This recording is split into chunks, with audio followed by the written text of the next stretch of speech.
Well, hello, everyone, and welcome to the stream. As always, I'm the Wombat of DM, and we are here for session 26 of the Seregen campaign with my A fine wall. companions down below. I play Jordan, the human bard, the NPC that is along for the ride. And let's go down the list, starting with Bane. Yo, I'm the Banewall, and I am Belzian Gilkis, the half-elf monk. I'm Amethyst. I'm playing Roger Mays, the Wood Elf Assassin. Wood Elf Assassin, yes, he would. Ah,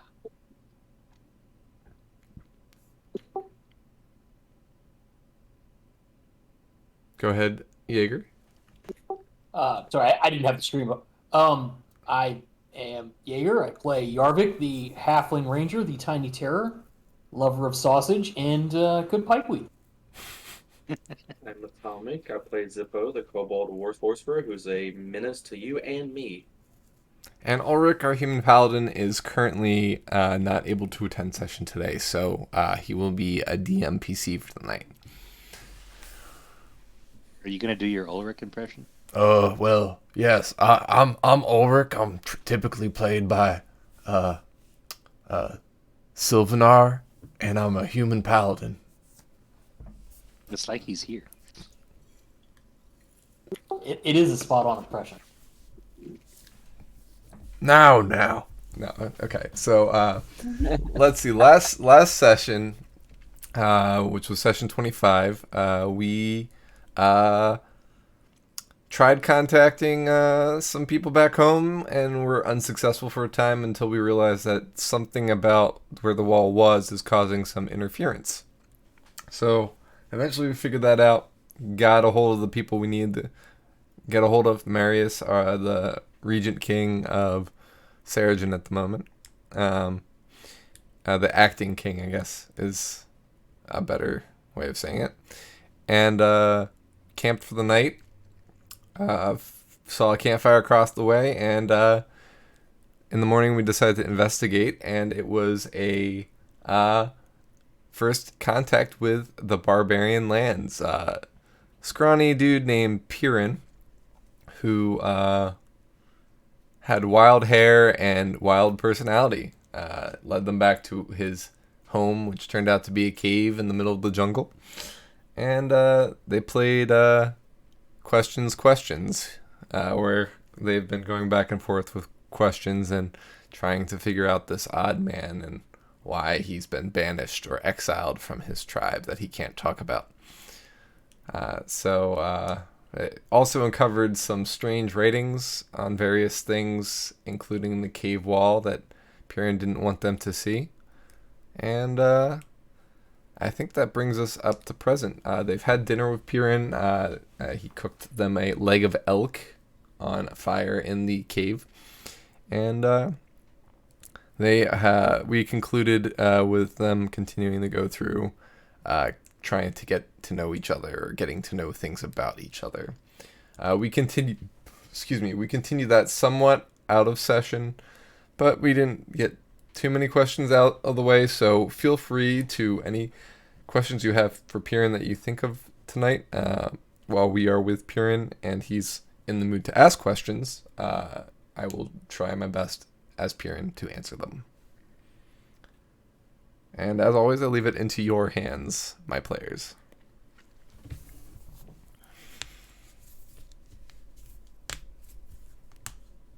Everybody here? We're here. Okay. Are there woodchucks in this universe? Is this a question for Piran or the DM? This is out of character. Okay. Or can Nodos Dos? Yeah, why not both?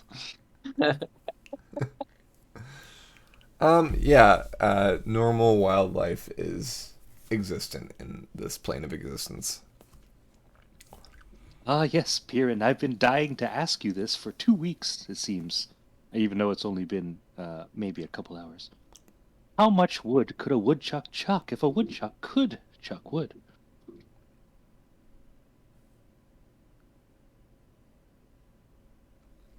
I never was good at math, but I would say 3. Rewood. Ah, yes, yes, yes. Oh, Belzian will no, remember no, no. this. 4. 4. And he seems sure of it now. The answer is 4. Perfect. Belzian writes this in his notebook.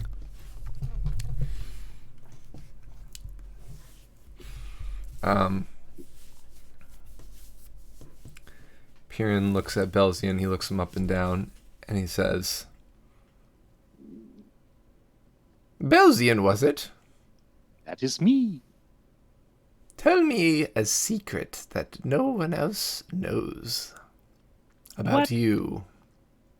If I told you, it wouldn't be a secret anymore, would it? Correct.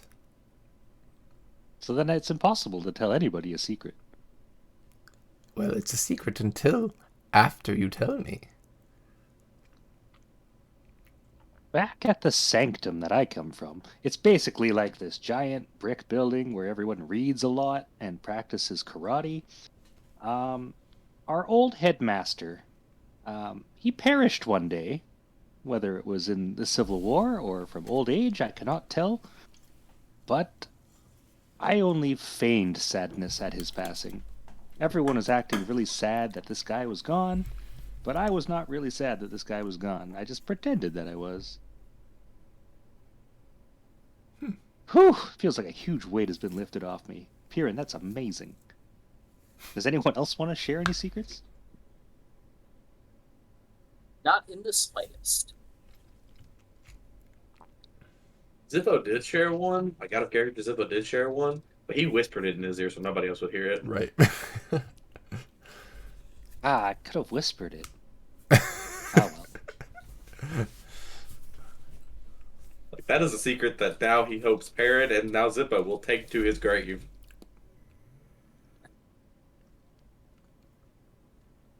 Well, I mean, I hope nobody goes to their grave anytime soon. Yeah, I got nothing. No secrets? No secrets from a sneaky little halfling? Look. Yarvik is not sneaky. It's just, you know, Just Mysterious. light-footed. short. He's just short. You're being rather short with these secrets, that's for sure. You always got to look out for the quiet ones.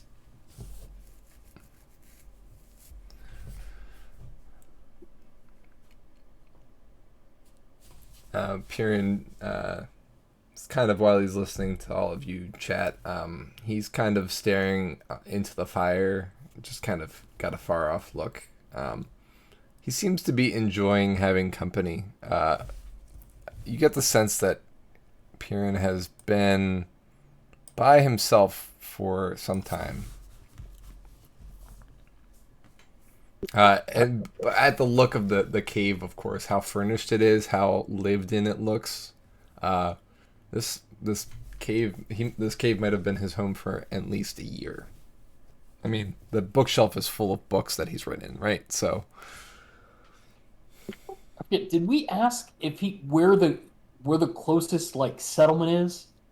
I forget whether we asked that question or not. Or does he know? You or haven't. Can't say? You haven't asked that yet. Ask it. So Yarvik's gonna ask.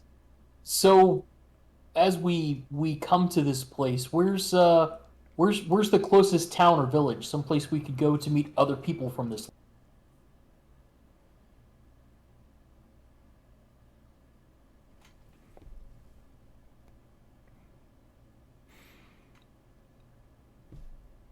My suggestion is not to search out for the settlements at all. At least in this clan's lands, the Axe are not as friendly as me. They're formidable, and, well, while I have a kind look on you humans, no offense, he looks at both Roger and Yarvik and Zippo when he says that, because, you're not really humans. but you're labeled humans because you're part of the human lands. Well, I have a kind.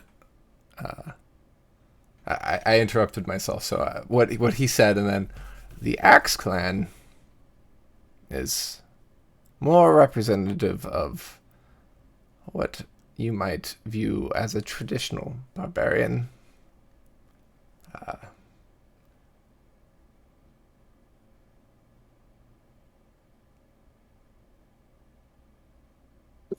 How far do you think we would have to go to meet somebody less confrontational than the Axe? I cannot tell you. I'm not. Partially because I won't, and partially because I don't know. And that's really dependent on you. Each clan is different in accepting others. Each has their own rules and creeds. That's why they're 12 clans and not one kingdom. And he kind of rolls his eyes at the word kingdom. Interesting. Yeah. And he kind of goes silent at that. Well, we are strangers in a far-off land. Is there any way you could teach us any customs or typical greetings that are familiar to the closest clans? Well, I greeted you in a traditional barbarian way. I extended my arms out. See, barbarians, we know each other by clan, and our clan is clearly present on our arms. Each clan has a symbol, and each clan has a marking. And, well, and he shows his arms, and they are bare. Oh, like a tattoo. Of sorts, yes. I don't see any markings on your arms, Garrett. Or are they bare arms? No. They are bare, as in like they're empty of tattoos. But It's 'cause he's got no clan. Don't make fun of his arms. The young half elf has it right.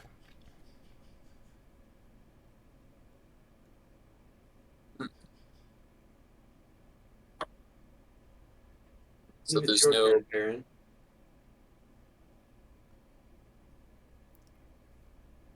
He looks between Zippo and Roger, who both spoke at once.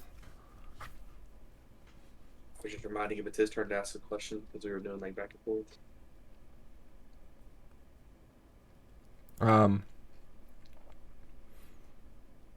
In fact, I believe I am owed 2 questions. I answered one right after the other with Yarvik, and Indeed, you did. who asked him about his markings.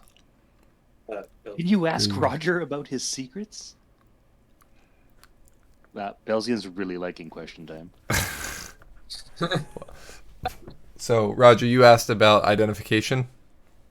yeah. Okay. So I'll start with Yarvik. He looks Yarvik up and down, and he says, "What's your favorite recipe, and can you write it down?"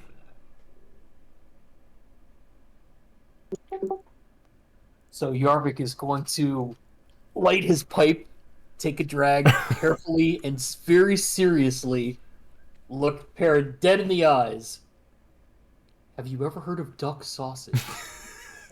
And then proceed to launch into like a 20-minute just lecture on the finer points of duck fat and what you're, whether it's white meat or dark meat and the seasonings, and just regale just a tale of sausage to end all sausage tales. He quickly grabs a loose leaf of paper and pushes it into your hands, asking you to write it down. Right, yeah. So Yarvik's gonna go pull up a spot over in the corner and just start furiously, like, just spilling his guts about writing the great duck sausage recipe of our time. Awesome. A duck sausage manifesto, if you will. Exactly. I'm getting hungry. The paper is heavily creased, and it looks like it's been written on by, like, not written on, like, it looks like it was under pages and pages that have been written on, and you can still feel the, like, jagged marks of him furiously scribbling something on pages prior to it. He turns to Roger after he's finished listening to Yarvik. He's practically drooling, but I mean without it looking like he's an animalistically drooling. Like he looks like he's all hungry once again. He looks at Roger and he says,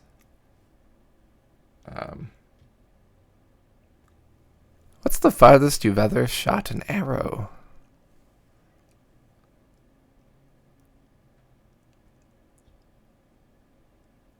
Range testing. Near the beginning of the Civil War. Shortly after I volunteered as a scout for range testing bows. I shot a little over 200 feet. Wow. Not a bullseye, but accurate enough for what they wanted me to do. Interesting. That's quite a shot. I'm not one for bows myself, which is why I ask. The bow is capable of shooting farther, but that is the furthest target that I hit that day.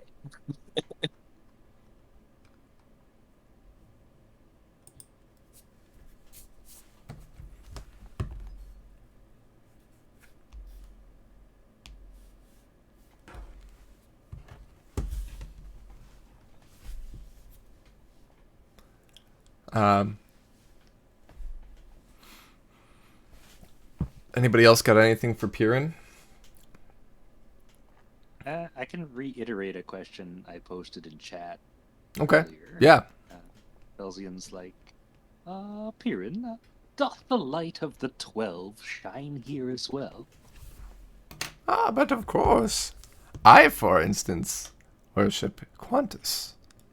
He looks all self-important.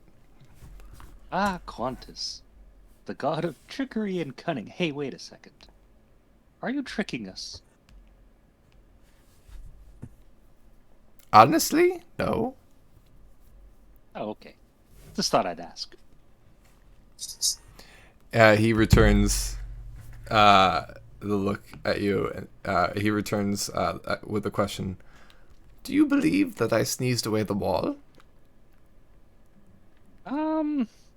Honestly, no. But, I actually have no better explanation for it. Well, I'm disappointed to hear that. His hair sags a bit. His hair. So the friendly dragon clan, do you know like maybe the fastest way to get there and what greeting we get to give them to Would be that friendly be with them? the Bronze Dragon clan? Yeah.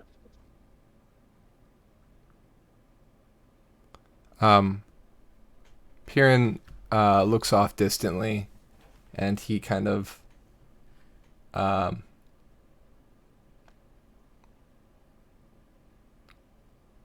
starts getting quieter, and he mumbles, to the west, and the east, and he's like pointing directly at the wall of the cave because you're underground right now. But he mentions that the dragon clans are to the east.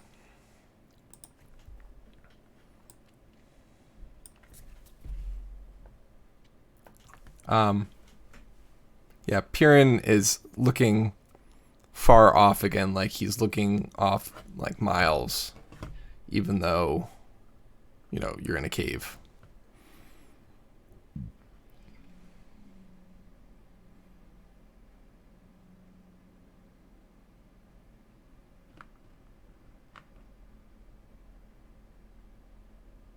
Kieran, this hospitality has been absolutely lovely, and isn't hanging out with folks quite nice? Would you ever be interested in joining one of the clans again? Yes. Is there any way we could help you?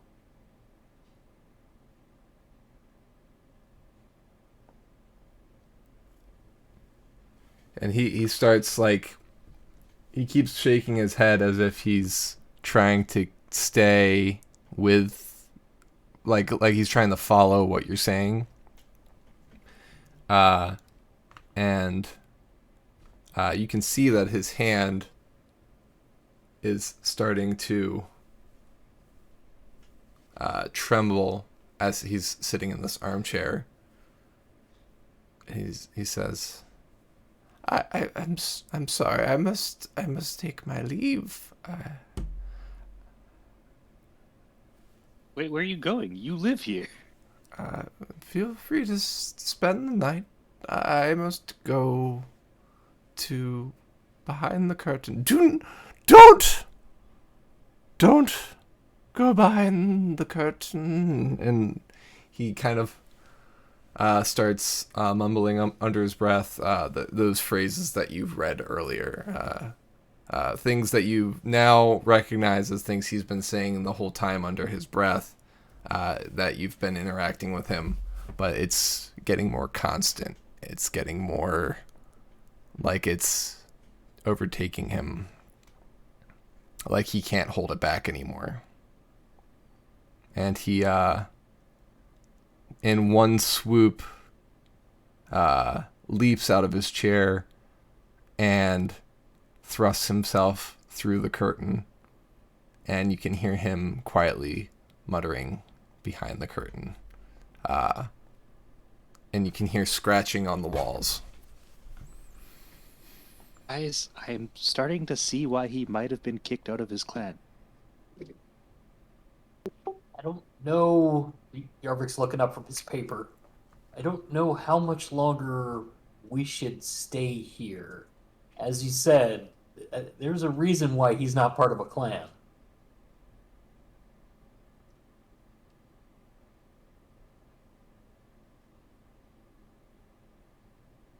These, Can I get a perception plans check? certainly sound interesting.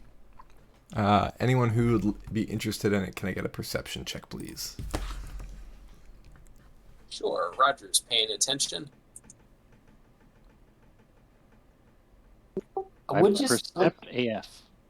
I would just like to point out those two rolls that we put in earlier when we were fixing my sheet. Yeah, that's unfortunate. Yeah. Totally wasted. So Zippo and Roger, you notice this. Piran's hair was changing color from white to a reddish blonde and growing longer as he burst through the curtain. He's aware. What's he aware of? I don't know. Probably a lion. One of those cave lions. Perhaps we should take our leave.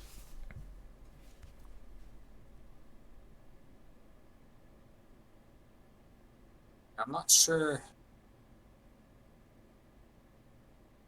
how safe it'll be to the forest without his guidance, but Yeah, he seems to be of the opinion that if we stay, we'll be safe. Um,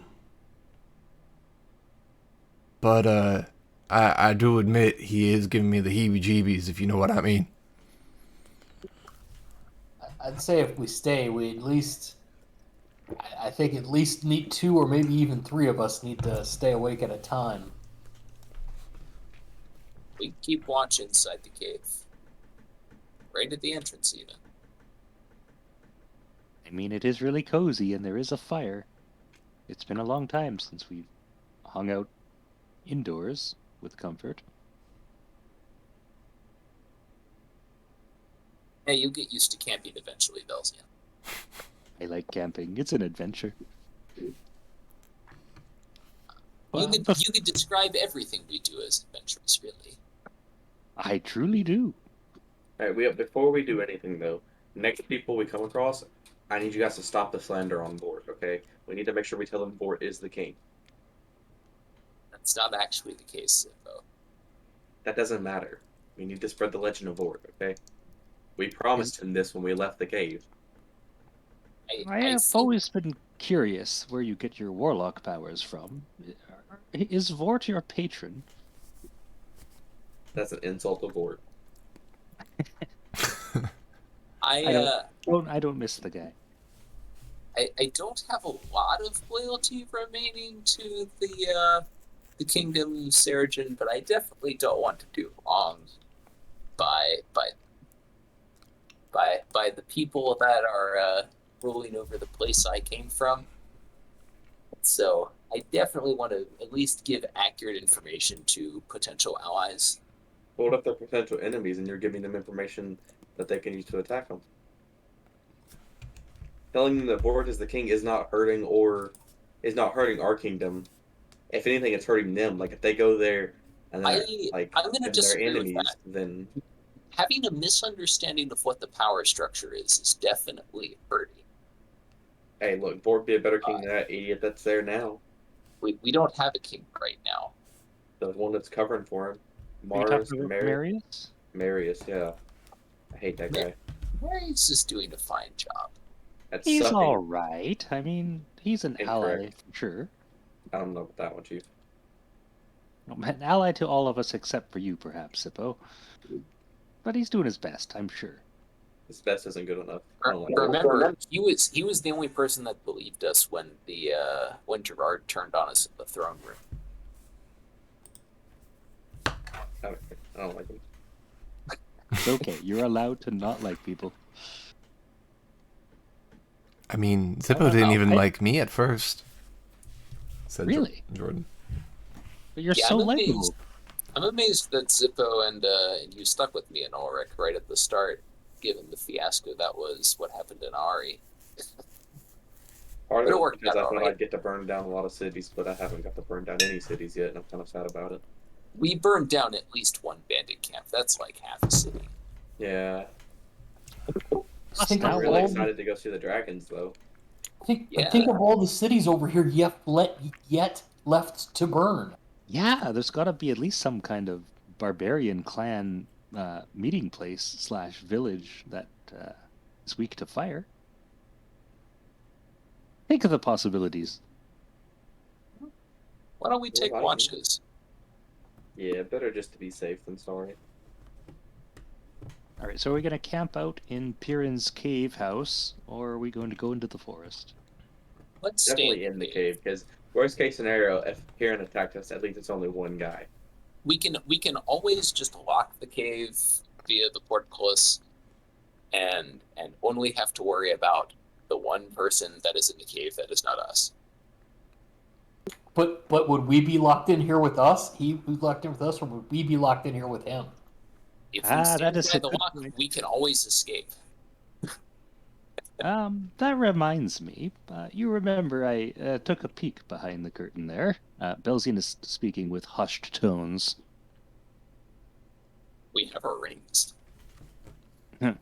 Guys, I'm telling you this telepathically via the rings. Belzine explains the lunatic writings on the wall that he discovered behind the curtain. Which I think you all out of character have seen in chat somewhere. Okay. Or in Look, a he's- recap. Look, writing is just a very intense thing for humans, apparently. I like writing, but I've never gone out of my way to write insane ramblings. Give it a couple years. When you're as old as Pyramid, you will. How old could he be? He looked like maybe He's he's like 60, but he's got the looks of a 40-year-old. He's got gray hair. He's got to be like at least 700. Okay. Maybe he's an elf. So from behind the curtain, you hear a quiet rumble of a voice. And it's almost kind of hollow sounding. It's almost hard to tell it's Piran's voice, but it goes something like this. The skull is crushed, the leaf has grown, the death of 3 brothers, the dance of the wisps, the fall of 3,000, the beginning of old, the leap of faith, the coming, the coming, the coming. And he says the coming a few more times before he kind of quietly continues that sing-song chant. You can hear that he's writing as he says it. Well, gents, that's a lullaby if I ever heard one. Let's go to sleep. Anybody pick up on that 3 brothers bit there? It's a little bit interesting. Little prophetic and very It's not specific prophetic to if it our already situation. happened. Well, that is one thing that has happened, but there is the obvious foreboding of something coming that sounds very not nice. Could be us. Maybe we are nice. Lots of things come in any sized package. Okay, yes, maybe all these rantings are just about us. That would be very narcissistic to think. So I will.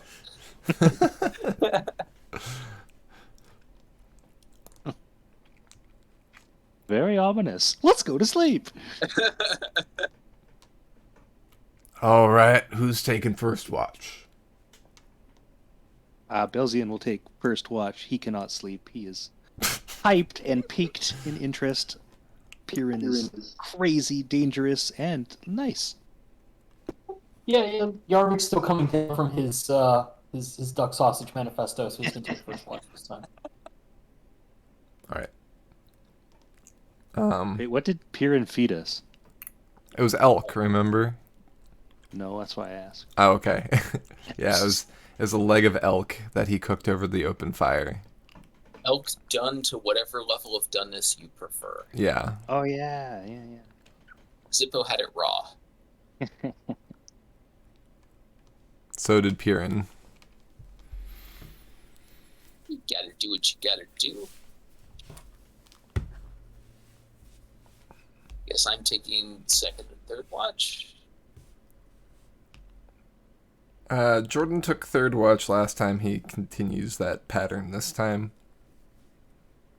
Yeah, Roger will trance on the first watch since we have 2 people doing first watch already. Zippo will take the watch with Jordan.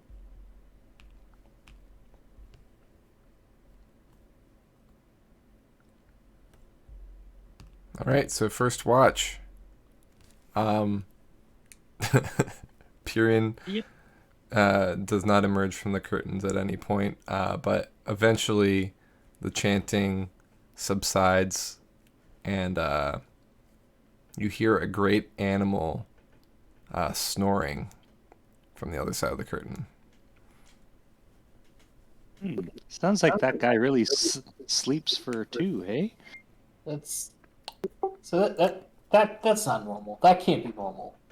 Hey man, a lot of people have like issues where they can't sleep properly. Maybe he's just got a lot of booger buildup or something. You know, I've spent some time in the forest. Does a bear snore in the woods? Yes, a bear snores in the woods. And that sounds like a bear. You want to do a survival check to see what it sounds like? Please identify the snoring animal. We're looking for perception, Survival. survival.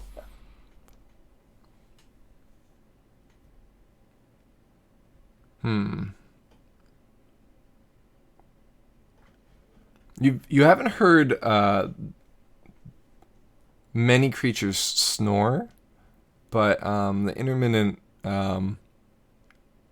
sounds that kind of are half roars or half grunts or growls.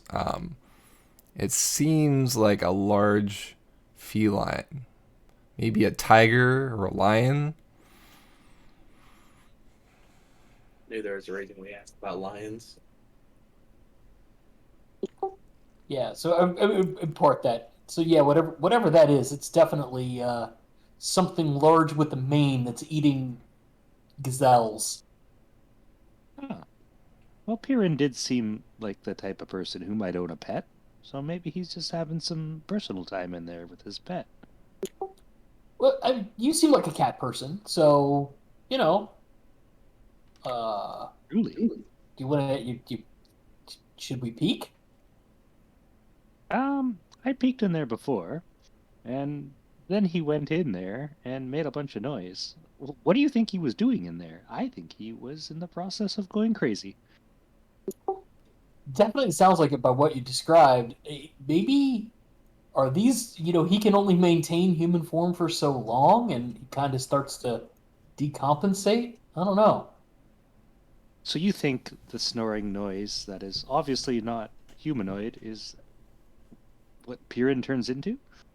Oh yeah, absolutely. That's either that or maybe he's just sitting there staring in blankly into a wall, and he has a giant cat in there as a pet. Could be. Now I must know.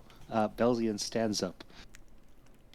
Okay. Let's take a look, Yarvik. But stealthily, perhaps. Ooh, wait, yes, I can stealth the heck out of this. Let's stealth the heck out of peeking into this curtained room.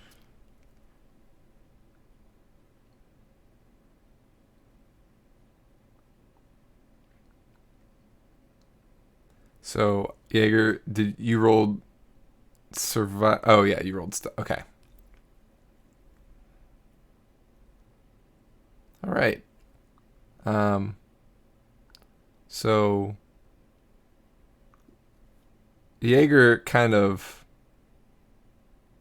for the first time, because Jaeger doesn't really use a lot of opportunities to be sneaky, because we have a rogue for that. Yeah, I see it. It's 16. He kind of just steps lightly, and it's almost like you can't tell he's stepping at all toward the curtain.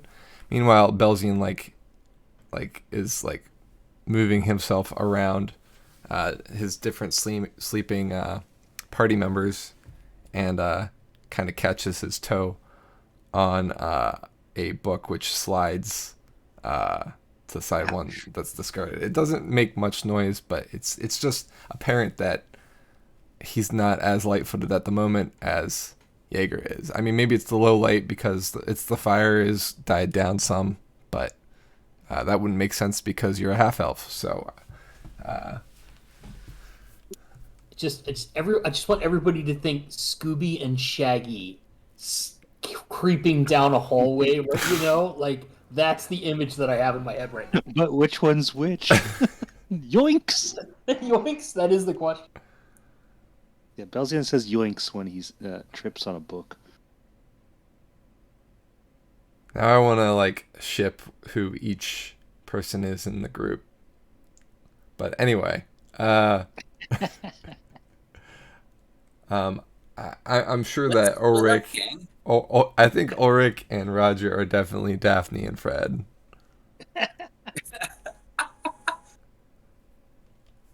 No, I'm overanalyzing everything. I'm definitely Velma. I can't see anything without my glasses. Yeah, but you two are the two leaders that always split everybody up into two parties and both lead one group. So I got dibs on being Scooby, and Jordan has to be Shaggy by that law. Actually, yeah, that makes more sense. there's only Is 5 Ulrich- members in this group, isn't there? Sorry, I missed that. Could you repeat? There's that? only 5 members in the Scooby Doo gang, right? The mystery. Yeah, all that's left is Velma. Yeah. Then there's like Scrappy Doo. So Velma, or I mean, Velma Velma likes Daphne. books. yeah, so Velma could be Belzian, and Jaeger can be the van, and Ulrich can be like the first mission. We ever No, did. yeah, Jaeger's definitely Okay. Shaggy, and Zippo is Scooby. Scooby because Yeah, I think Jaeger Ulrich likes wears- to eat food. I think I Ulrich think wears if anybody's the ascot. fan, it's gonna be Ulrich. He's, As we approach the curtain, I'm not pulling back the curtain with my hand. I pull out an arrow, and I'm just gonna kind of nudge, just a little, just nudge the curtain back, and then realize I can't see anything in the dark. Okay, go peek, go look. I can't see anything. I see something. All right, so Jaeger moves the curtain out of the way slightly and quietly, so that Belzian can take a look through the curtain. Belzian's like twice as tall as Jorvik, so he just has like, put his hand on his shoulders and peek over. Yeah, you're like peeking over Yarvik like he's the cover. So you see the great body of what appears to be a large lion, not a medium lion, a large lion that fills the passage. It would be hard to go to the lavatory without interrupting the lion's sleep. There does not appear to be any Purin anywhere in the vicinity, unless he's on the other side of the lion. Purin is nowhere to be found. All right, this is where I draw a lion. Close that curtain. We need to talk about what I looked at. All right, so the main thing is Zippo was right.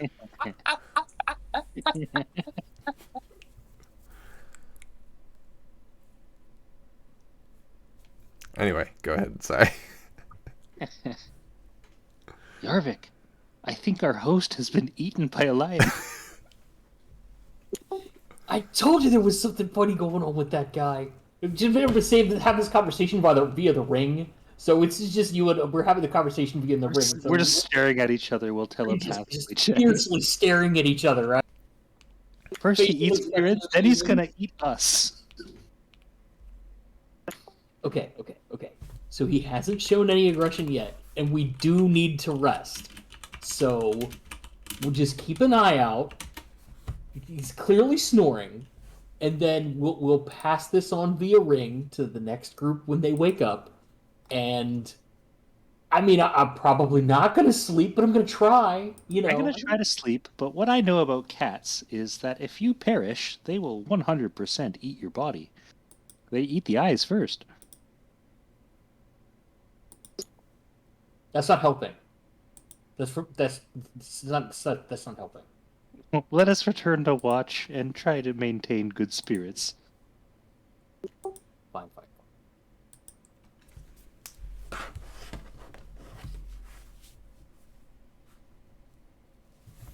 right. I guess make perception checks for watch.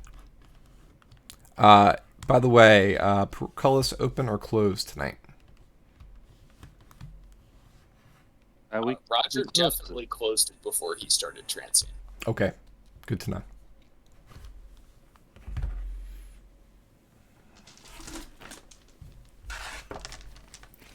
just want to point out before we end our watch, we're totally locked in here with it.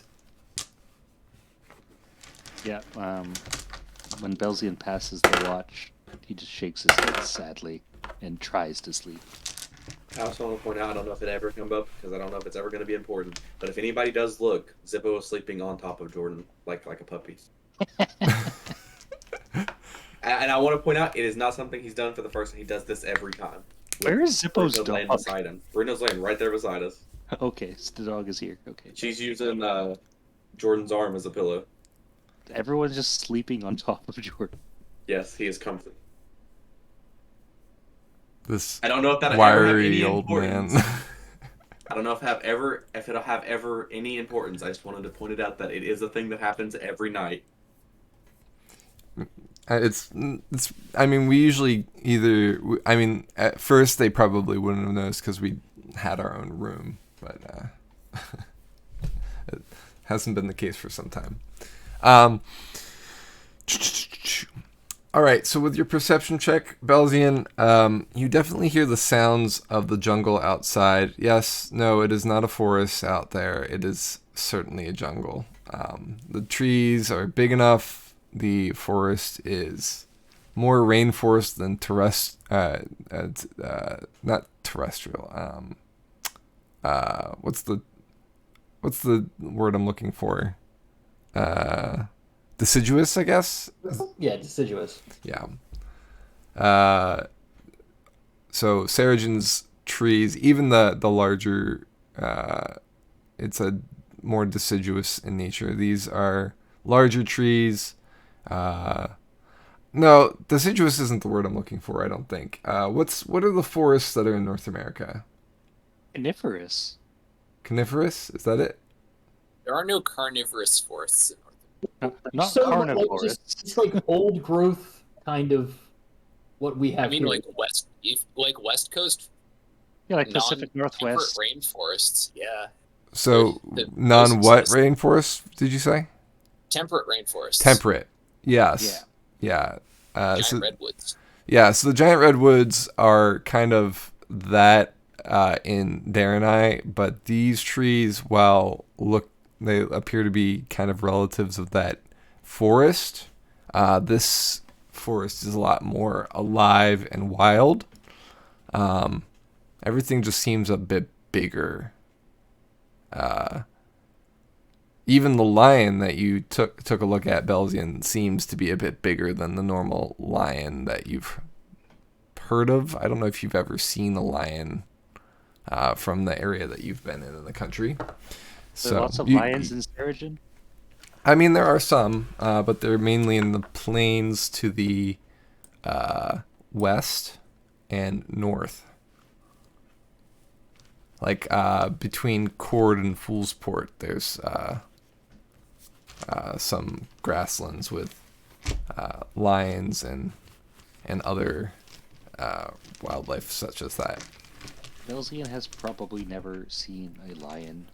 You might have seen them in a Maybe book. read a book about it. Yeah.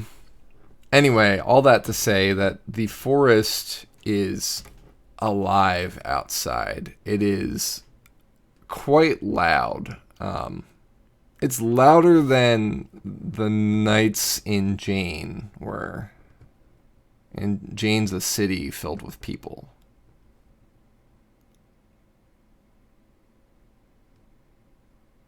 You hear the sounds of like animals calling. You hear the sounds of different roars. Just insects buzzing in a loud chorus that tends to drown out those sounds after a time. Some birds, maybe. You think they might be birds. Just the wind blowing through the trees. It sounds like a waterfall. You know, it's just very loud. It seems like perception checks might be a bit harder in this forest. Noted.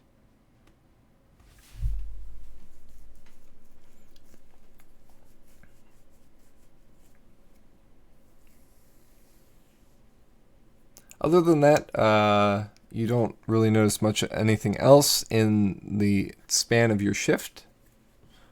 It gets to be about that time, and you wake your companions and go to sleep.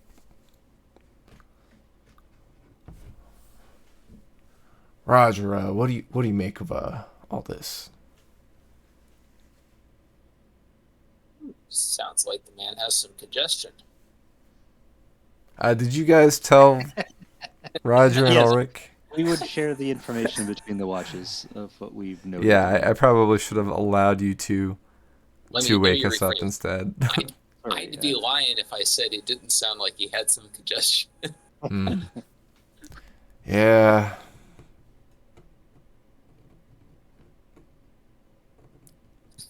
Jordan already took all the good jokes, so yeah, I don't know what to make of it. What do you think? You think he might have changed into this lion, or like Jaeger said? Do you think, or Yarvik said? Excuse me. Do you think he might have a pet? Well, if he had a pet, it was awful quiet while we were asking him questions. He didn't feed it when he fed us. Yeah. But So, I mean, that could have been because it was hunting or something. I don't know. It's also huge. Where did it come from? There's only so many ways in and out of that chamber. well, Who guys who didn't said? see everything. Yarvik's talking in his sleep again, little guy. There.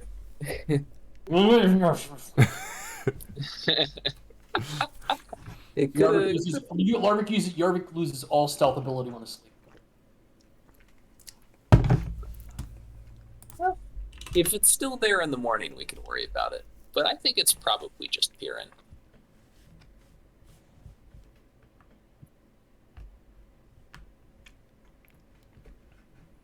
Yeah, and I mean, he hasn't given us any reason not to trust him, I guess. So, Well, he's given us some reasons not to trust him. Like the fact that his own clan didn't trust him and threw him out. yeah, that's fair. That's fair. Around where we're from, getting thrown out by your own clan usually means you did something really bad. I'm gonna roll perception for Yarvik, or for Ulrich. You want me to roll perception also? Yes, please. So we hear a similar amount of loudness in the forest. It's kind of hard to make heads or tails of any of the sounds. They kind of all blend together.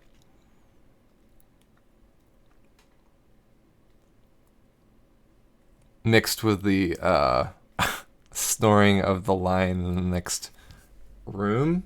Yeah. Ulrich at one point says, I don't know about you, but I can't hear a damn thing. Because it's getting old. I can hear all right. I hear all kinds of stuff.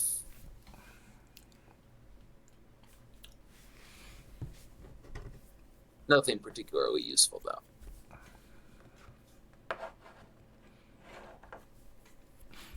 Eventually, Well, shall we wake up the next watch? yeah, eventually it becomes time for the next watch to be woken. Zippo and Jordan get woken. Anything you're passing off to them? Yeah, we'll pass. Say, Say that again. I think you broke up a little bit. we'll pass along the same information that, hey, there's a lion in the other room. Don't wake it up, please. A lion?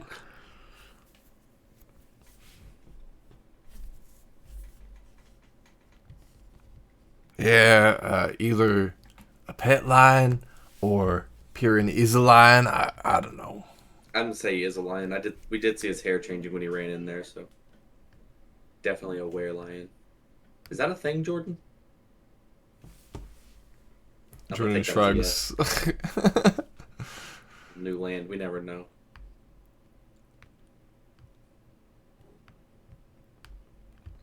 The closest I've heard of someone being a lion but also a man is the cat folk, the tabaxi.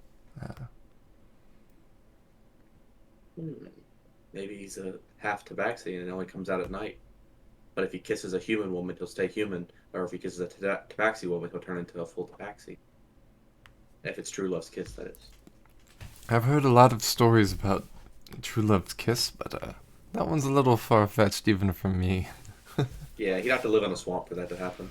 Yes, like Jewel, for instance. Yeah. So tell me, Zippo, what's on your mind? I see that you've been troubled for the last day or so. I know things haven't really been meeting expectations for either one of us, have they? No. No. And I can't speak to my patron. I've tried the last couple days. And, like, I just don't have, like, whenever I did speak to them, I had a feeling that they were always there. Like, there's a constant, like, I know they're there. I know that they're helping me. But they're not there anymore. And the only thing I feel anymore is coming from the necklace. So I guess I'm just going to focus on all the necklace. I'm going to try to see if I can get all the power from it instead of from my patron anymore. What? Where did you get that necklace again? From the patron. Well. But it's not a power connected to the patron. Like, it doesn't have the patron's feeling. It has a feeling, but it's definitely something different. And I only know that the patron gave it to me because I asked, but she definitely did not like the idea of me using it for a very long time. Well, what gave you that idea? The fact that she told me it had a limit on what power I could get from it. But when I felt it earlier while I was investigating it, it did not feel that way. I see. Who knows what else she was lying to me about? Maybe I actually didn't have to do the things I did to get this power.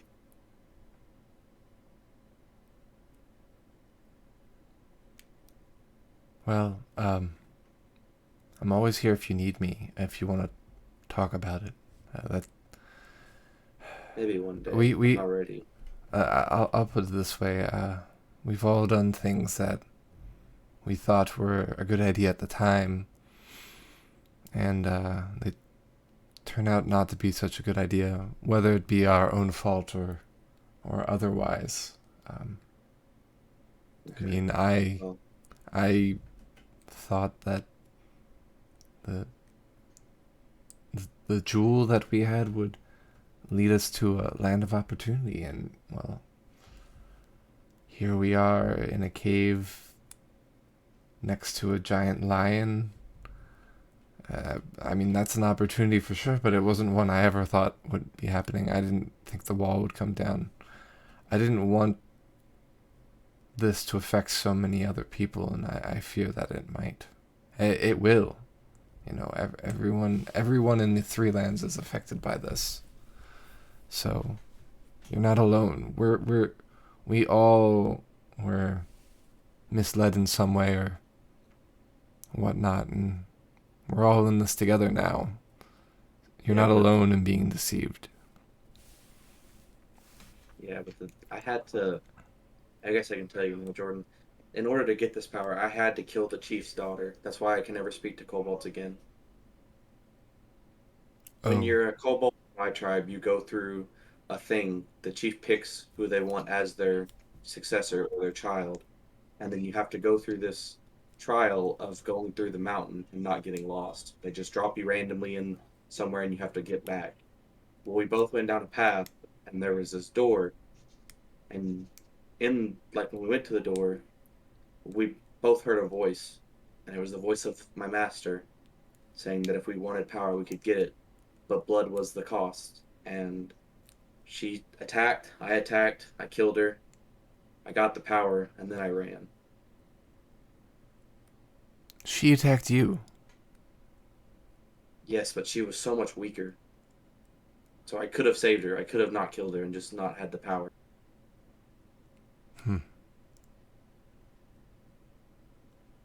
Would you be here right now? Had you not I done don't that? know. She would have killed you. Or you maybe would have never left the mountains of this and met me. I don't know. The main reason I left is because when someone dies, you're supposed to send them down the tunnel. But there was no way I could carry her body back, so I had to leave her there. And that's disrespect enough. I could have probably, they probably could have accepted me for the killing, but not the not coming back with the body. There wasn't a body left. Just clothes. Jordan kind of winces, not at the description, but he obviously recognizes that this is a big rock for Zippo, and that it's not going to be solved in a night. But he listens quietly and puts a supportive hand on Zippo's back. Now it's just all messed up because there wasn't no dragon. There's 3 lands instead of just one giant one. What dragons I do know of, I haven't got to see yet. Our very friendly host is possibly a were-lion, which honestly not a downside. That's pretty rad. But vampires apparently are scum of the earth who won't turn people. This has just not been a good way of figuring things out. Although I really just don't like Marius either, so if it does come to war, I don't know who I'm going to side with.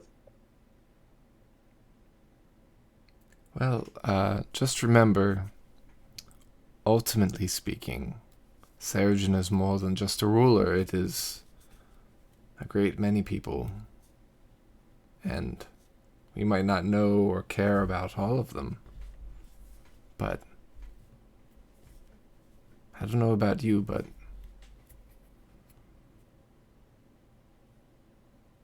war means death. And if you feel bad about one chieftain's daughter,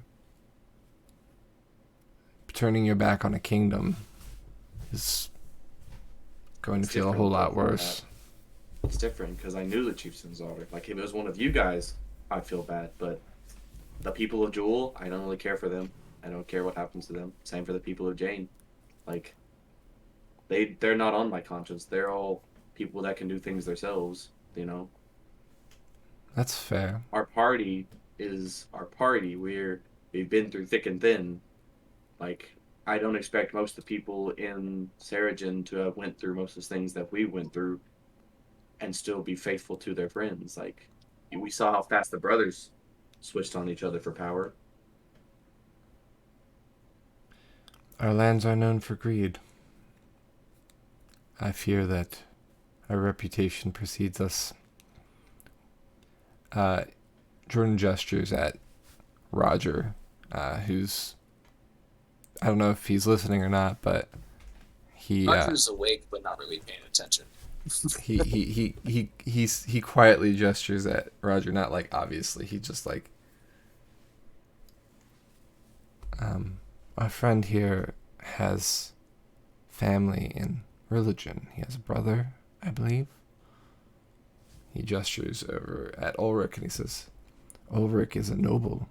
He has a whole family in Darenai.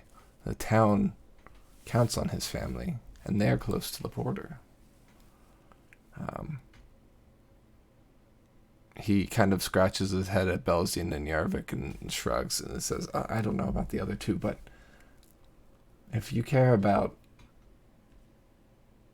the members of the party, then we also have to remember that the things that they care about become things that we must care about too in order to travel together and follow the same creed, right? Because otherwise, eventually, they will leave.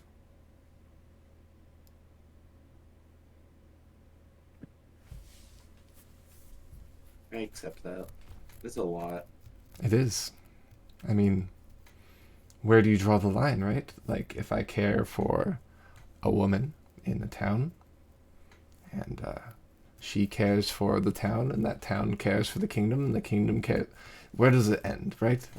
It's a lot, especially for one person. It feels like a great weight, but sometimes there's easy decisions, and sometimes there isn't. You'll know it when you know it. I've made sacrifices before, and I hope I don't have to make sacrifices like that again, but I think I get what you're saying, Jordan.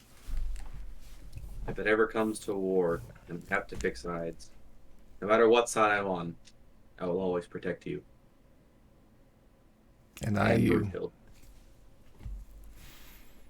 But if it does come to war, and we have to fight the kobolds of my clan, just know you probably won't want to be near me because I will go crazy. And I don't know if that's a good thing or not. Well, maybe at that point, if you do go crazy, I need to be there to bring you out of it, to stop you from going either too far or into too much. We shall see. Seems like it's almost morning now. Wow. He stretches his arms. He says, let's get a perception check before it becomes morning, just to make sure. Oof. We were really involved in that conversation, weren't we? Mm-hmm.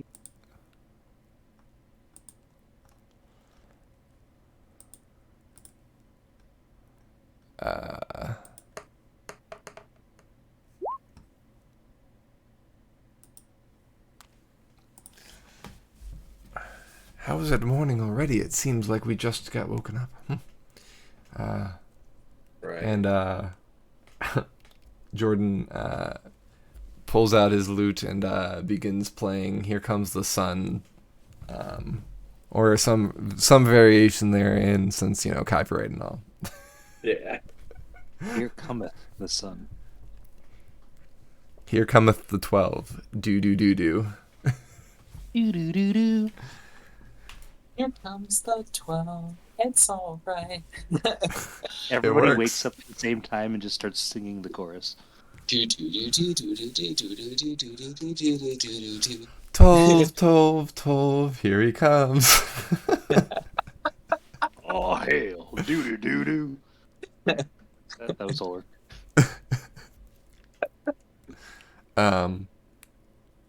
So,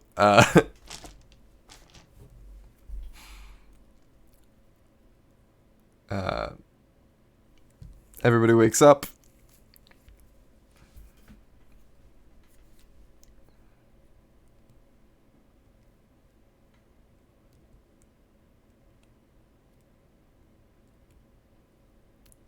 You guys are still there, right? Yep. Sorry, just waking up still. Yawn. Good morning, everyone. Top of the morning to you fellows. Hold a second. Can you hear any ginormous creatures snoring from the other room? There doesn't seem to be the sounds of a gray beast sleeping.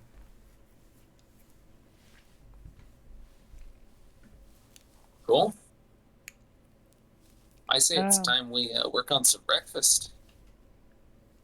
Let us develop a plan on where to go next as well. I'm back. Welcome back. Yeah, but I felt like out of character, I felt like that was like the time to tell Jordan because he's already told Perrin now. Yeah. I liked it. It worked really well. Also helped explain like how he got the power, why he doesn't like kobolds, and why he's trying to give up the power now. Yeah.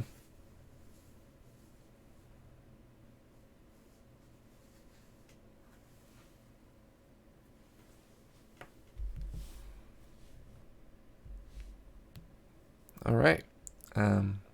So you guys are kind of making plans to pack up.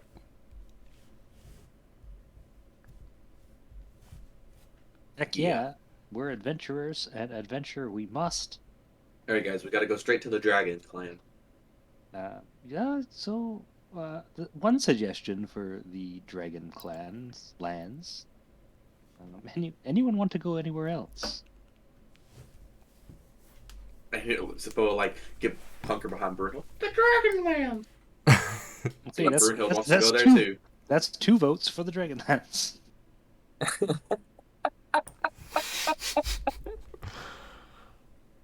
I am partial to the land of the Druids. Druids? Those tree-loving blaggarts? Why there? Well, you see, I am a tree-loving blackguard. Huh. I'm a wood elf, after all. All the signs were there. Oh, betrayal. Trust gone right there.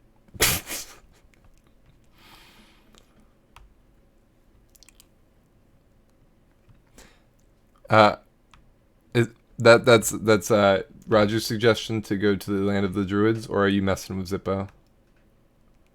Ah, Druids, man. Okay, all right. All of the rest of these sound terrifying. I don't know, the Axe clan seems pretty nice. Like, maybe we could when I ask saw them a question. In Wombat's summary post, he spelled rock without a K. That means fucking giant birds. We can fly on the giant birds. Yeah, most likely they'll just eat you. Unlikely. Birds usually just regurgitate their food for their young, so we would be well blended first. What I'm hearing is we're going to get eaten twice if we go there. No, what we do is, if they eat us, we go there and they spit us out. We kill all but one child, including the parent, and we make that child accept us as its new parent. And then by law of jungle, it grows up to be ours. We could be Zippo, giant bird Zippo. parents. What you have to do is instead kill the children and pretend you are the new children and get them to regurgitate their other foods so that you can eat it. Be like the cuckoo. Is this how you have lived so long, Roger? One day Roger's got a bib on and a fork and knife, and he's like ready to eat, and then like all of a sudden like one of the party members gets regurgitated for him, and he's like, "I've made a serious mistake." Delicious. All signs pointed that this would be wrong. I'm just now catching up. I haven't had humans since the last famine.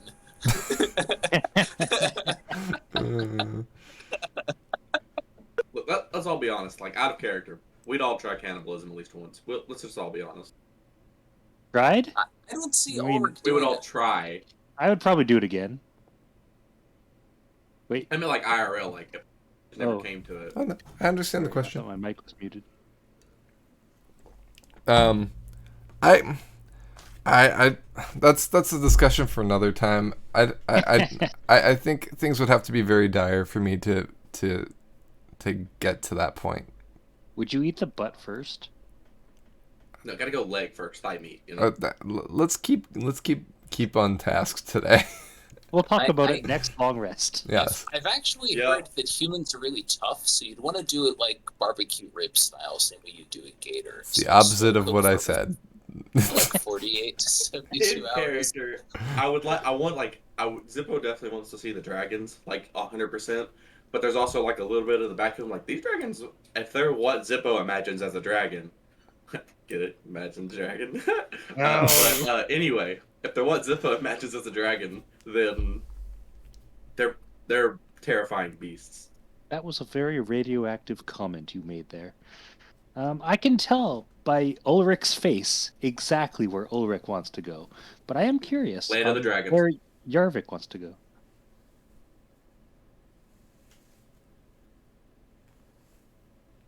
Yarvik, you there, Yarvik buddy? might be muted. We also Yes, haven't heard from Jordan yet. Your silence speaks mountains. And since we also haven't heard from Jordan yet, Zip was like holding on to Jordan's leg, just looking at him like, Yarvik is asleep still. Yarvik was rattled last night. He was fitful. He was talking in his sleep. He was having a bad time. So Can Yarvik, you offer any insights as to where Yarvik thinks we should go next? I don't really see going back. We're here. Plow forward. Based on the information we have. I don't know. It's a coin toss any way we go.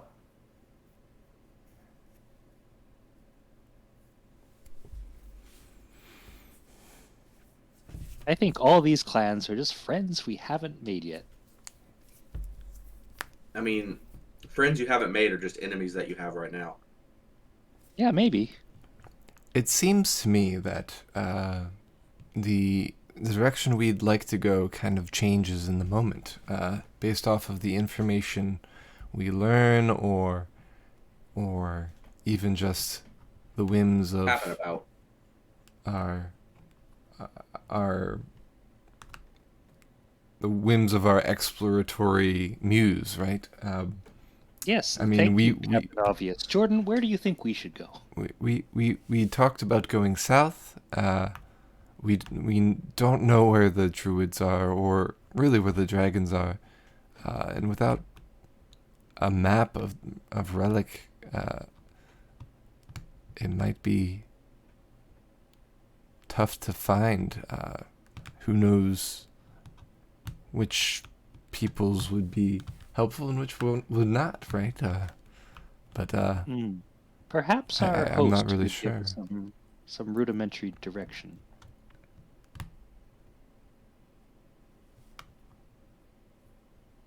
Has Piran come out from behind the curtain yet? Is he just chilling there? Is he Piran has sleeping? not appeared yet. Can I knock on the wall beside the curtain like it's a door? You knock on the that was way too hollow sounding. I don't know if you heard that knock, but It made no noise. We have no idea. okay. You knock you wrap your knuckle on the rock next to the curtain. I also say, knock, knock, knock, Piran. Knock, knock, knock, Piran.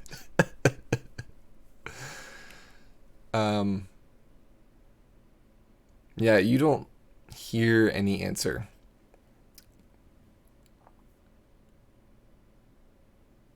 I think my suspicions are true that Piran may have been eaten by a lion. Telling you, he's got to be a were-lion. Maybe. I've never seen one of those before. I haven't either. It's something I literally made up last night. If he's not aware of the lion, he probably was eaten. Perhaps we should leave. Fair. We do know like the general. We know we're in the Axelan's territory, and we know the general direction of the dragons. So those two would be probably the best options to go to first. I mean, Axe Clan, he said, was pretty vicious, and I don't know if it's just because they don't like him or if they're just not liking people in general. And the dragons, he said, one of them at least was friendly to outsiders. I don't know if that includes people from our kingdom or not, but that's probably like the best option. If anyone asks us which clan we're from, how should we answer? We can't lie because we don't have the clan tattoos. Well, that's we why I can't wear say we're long banished sleeves. because if we get, they'll ask you to show you the clan tattoos, and we don't know what they look like. I wear these long-sleeved robes because it's easier to find employment with this crazy amount of tattoos I have all over my arms. Out of character, Belzian has no tattoos. Right. Would you say something where like from the naked clan of the Western Sun, and our tradition is that we don't have tattoos. We come from the naked West. I like it. Two more problems with that theory. One, each clan knows of the 12 other clans. Two, I'm pretty sure, just judging from Perrin's reaction. They don't have kobolds here. You know, we're from I'm a kobold. we're from the mysterious 13th clan from the west. Heck yeah, we are. In order to blend in I feel with like these it would make barbarians, more we must sense. become barbarians. We must be honest. If we lie to them, they're going to be more upset. Well, we are. I mean, we just haven't defined what a clan is. Wait. I just have to. I have to have a proud Jordan moment. Zippo, could you say that one more time? If we lie to them, they're going to be more mad at us, so we got to be honest. I love it. I love to hear it. Moving on. Continue. Perhaps deception isn't our best route, but it is always good to have a backup plan. And I also want to point out, I feel like me and you have traded places, Billsy. Normally you're the honest one. Well, how honest am I? You'll never know. No, but this is a great part about a deception check. Nothing that I said is a lie. We're from a clan from the west, and our arms are naked. We don't identify our clan that way. Right? It's all a matter of perspective and point of view. Piran said it himself, that a kingdom is basically just one big clan, and then he rolled his eyes sarcastically. One thing I will say is deception is more than just the words we say, but the meaning behind the words can definitely, like, if I'm intentionally saying words in a way to make somebody feel a certain way, but I know that they're not exactly relaying truth, that's still deception, right? So it's how convincing that truth is, you know, if that makes sense. Look, I've been lied to by one dragon. I don't want to lie to other dragons, okay? And since I have never heard no opposite opinion, we're going to the dragons. Well, we don't know where the druids are, so Exactly. We go make friends with the dragons, ask them about the druids. If we get caught by the Axe Clan, we try to be nice. They don't want to be nice. We kill and run. well, glad to see nothing's changed. Look, only so much can change over a night, okay? Let's go. Onward. Kill and run is always the solution. Belzian will write a thank you note for Piran, Using your own paper or his? my own paper. Okay. Just a note on parchment. It's like, yo, thanks for dealing with us, you know? And it was like a big heart at the end.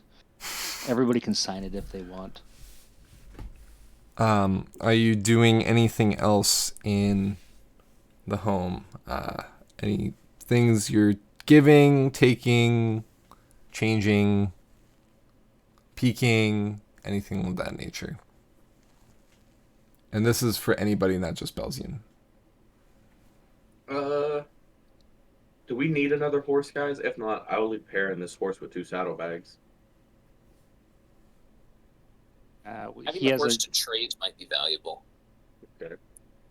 I also have an iron door, a pit, and 2 ladders. Having those to trade might be valuable. Are we taking any stuff from Piran's personal stash? Nope. He was friendly to us, and we shouldn't steal from him. Yeah.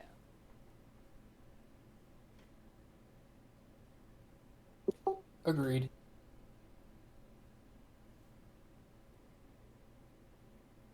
All right.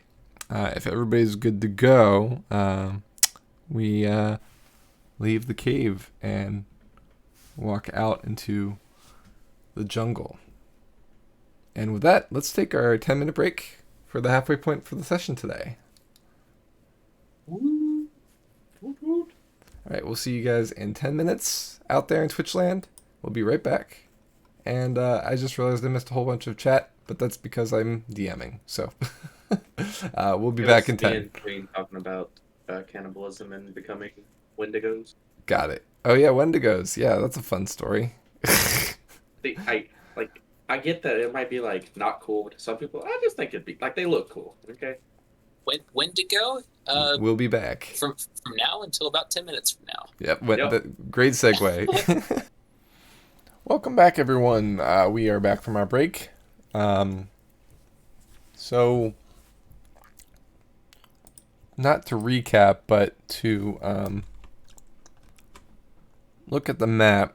We are currently not too far from the wall, just on the just on the inside of the forests of Relic. You'll see that there is a mountain range to the east of us, and the forest stretches from the northwest to the southeast.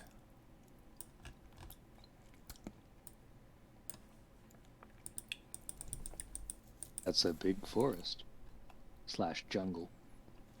Yeah, the forest spans the entirety of the wall in Relic.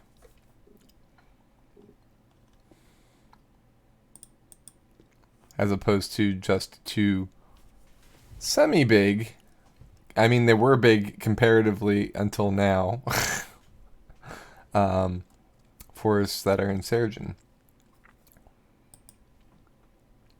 Like, it took you guys days to travel through the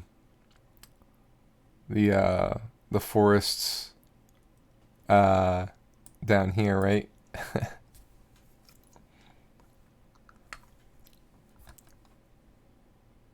Yep.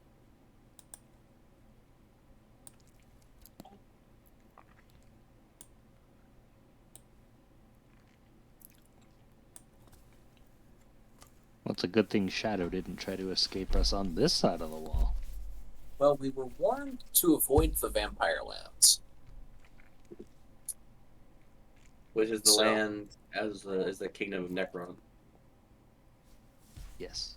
So, But currently, 100% of the citizens of Relic that we've met have also said that some of the Relic is also very unfriendly.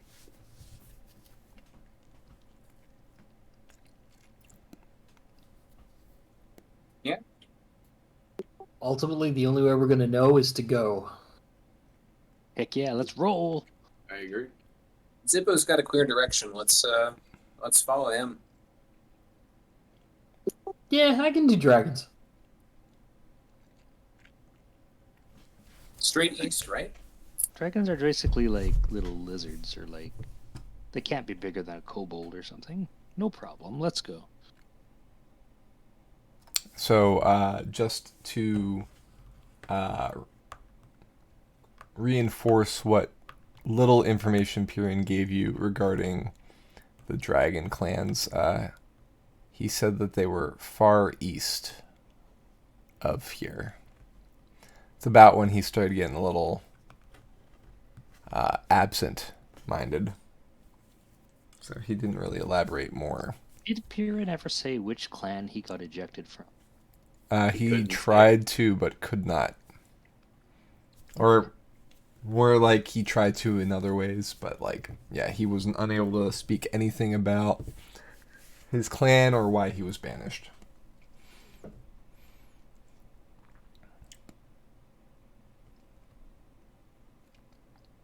Well, let's go east and see what happens. Tally ho. Onward! Sa! Whee!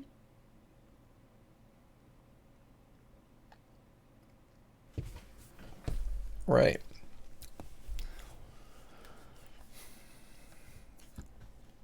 So, are you basically leaving the cave and just plunging directly east? And since you're in a forest, how do you know which way east is? Which direction does the sun rise in this universe? Rises in the east, sets in the west. And east, and the sun rose above the wall, if I remember correctly, because Jordan was waiting to watch the wall or watch it rise. So that would mean east is directly towards away from the wall. Therefore, we need to go that way. Yeah, if we've got a good idea of which direction the sun is right now, seeing as it's still morning, We can make our way like vaguely northeast-ish. So the reason I asked that is because since you are in a jungle, the you have light that comes through the trees, but you can't see the sky from where you are. It's a thick. Are there trees nearby? Can I use athletics to try to, or acrobatics to climb a tree to see where the sun is at? Are there Which trees direction? nearby? Which direction do our shadows fall? Hmm. Huh. We are adventurers. We know which direction is which. I mean, all I'm looking for is somebody to say, "I'd like to make a survival check." So, since Amethyst had that idea, Amethyst, make a survival check. Roger is not as great at survival as you might think. So, Yarvik should probably do this one. Perhaps a ranger could guide us. based on the fact that you are in the shade of trees, it's kind of indistinguishable what your shadow, where your shadow begins and the rest of the shadows end. I'll also point out I'm used to like Yarvik is used to like oak trees and walnut. He's not used to triple layer canopy 200-foot craziness. But he's willing to learn. I could try to carry Yarvik to the treetops.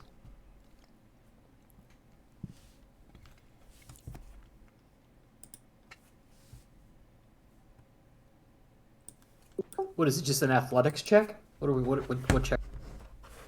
Survival, or unless you're climbing a tree, then it would be athletics. Yes. Let's see if I can do survival and glean it from any shadows that may be coming through. We know it's morning, so try to do it that way.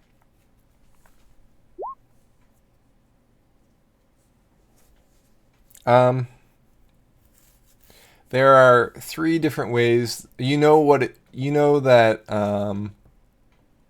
one of 3 ways would probably be east. Like if we go in somewhere in this direction, it's definitely away from the wall, but the wall's at an angle, so it's kind of hard to tell which way's truly east and which way would be like north or south east. I don't think as long as the wall is basically or the pit where the wall used to be is The to our trench. back, and the trench, and we just start walking away from it. I figure that's probably close enough. And I mean, like, we're gonna be able to look at the globe, right, and see which direction we're kind of traveling. But I get that we kind of don't know. Initially, we don't want to, be going backwards when we want to go forwards. Or, I mean, I guess that's the nice thing about adventuring without a destination. We don't really, we can't really go around direction, right? Brings up a good point. Perhaps we should mark areas in the forest we have been already. The worst direction to go would be southeast. Everything else is likely to take us to a landmark. Yarvik would point out that if we mark things as we go, that also leaves a trail for people to follow. Yes, then our friends can catch up to us. The friendly lion. Well, he was pretty friendly. He was friendly when he wasn't a lion. That is true. We don't know that he's unfriendly when he's a lion. Hey, he's a loud snorer though. Yes, that's pretty much the nail in the coffin. Fuck that guy.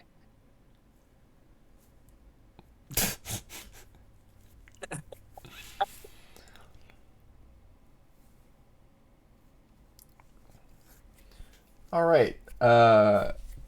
I'd like. Who's leading the way here? I guess since Jaeger kind of gave a rough span and said that it's somewhere in this direction, and I guess he's the one leading. I know Jaeger's made checks in the past for the group in terms of travel. Are we changing our marching order? That's a good question. No, I like the current marching order. Yeah, I feel like I know the general direction But then again, I don't really know a great direction, and Yarvik is better at forests, so Yep. I say we just maintain it as is. I Okay. feel like we're just ambling on without a care in the world, just like let's go, just marching happily into a jungle. Okay, Yarvik, make is there any a other way to go into a jungle? D6 roll, please.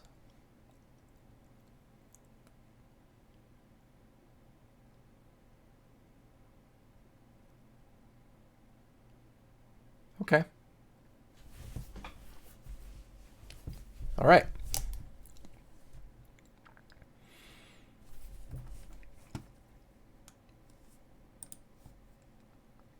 All right. So, how much of today are you all devoting to travel? All of the day? Some of the day? I think we're planning to travel the entire day unless we come across something interesting in the meantime. Okay. Jordan asks also if there's anything that anyone would wish to report to Marius, being that he's refreshed his spells.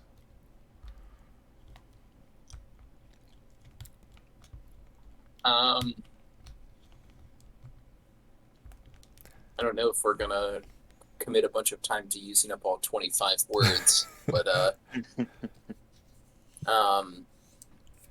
something like 12 clans, Axe clan on the border,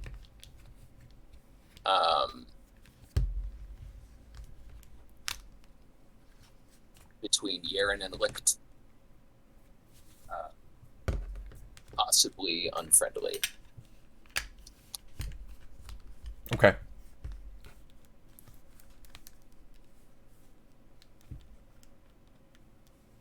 He relays that information, but gets that same lack of response back. Yeah, it's kind of what I expected. There must be multiple old magics preventing things from crossing the wall, even though it's not there anymore. Yeah, and if you look on the globe, there is, again, no dots, correct? Not Just even our us. dogs? Just our dots. So the other mysterious dots that are in cities we haven't traveled to are just gone now? Yes. Which happened last time as well, when we were in the footprint of the wall. The trench. But we are well out of the trench now, and that is still the case. Maybe it's bound to to Seregen in some way, but at least the rings still work. And I mean, the globe still works on us, at least. You know, like, that dot still appears. And it even has mappings of the 3 lands. You know what I mean? Like, that's why you guys can see this map at all, instead of me having it blacked out, except for the area you're in.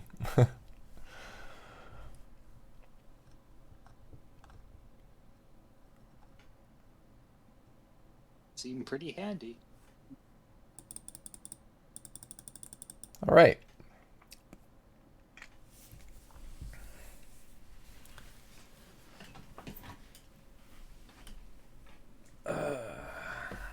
So,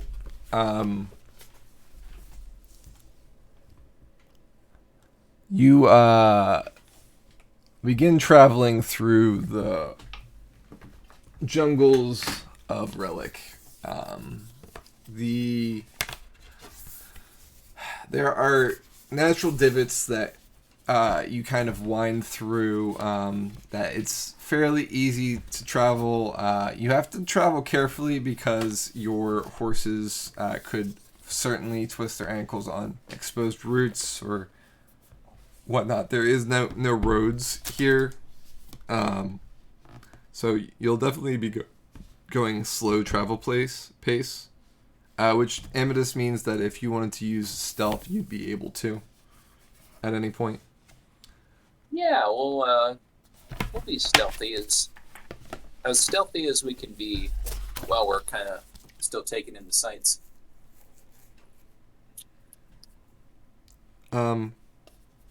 Yarvik, could you roll me a d8 while we're going through this?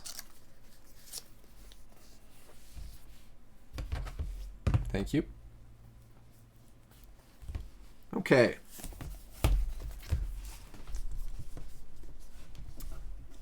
So,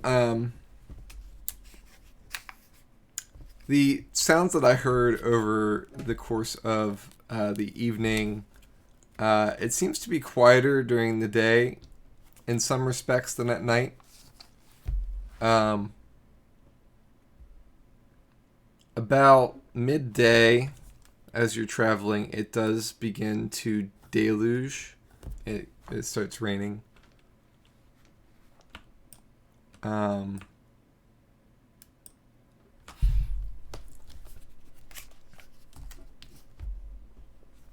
So anything you guys are going to do about that? It's pretty heavy rain.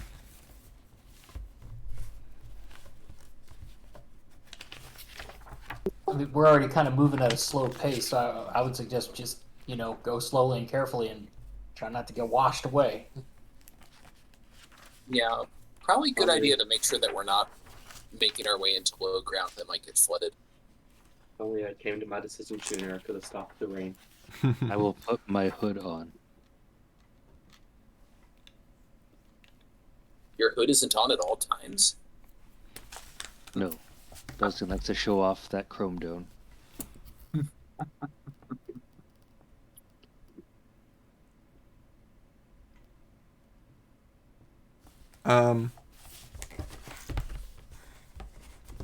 The rain lasts for about 2 hours, but it's enough to get you all soaked thoroughly.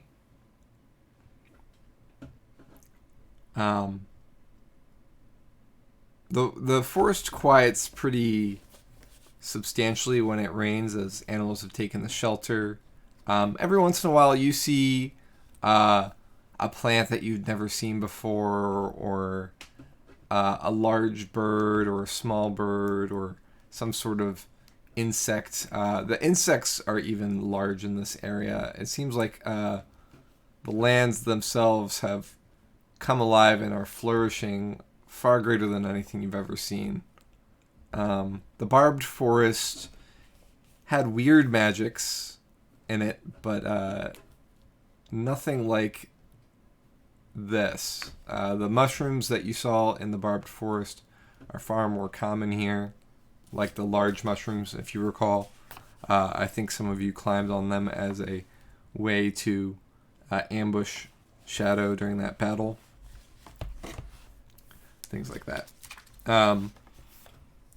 In the distance, Yarvik, you spot a giant boar that runs off at the sound of you all traipsing through the forest, or primarily Ulrich traipsing through the forest because he's in full plate.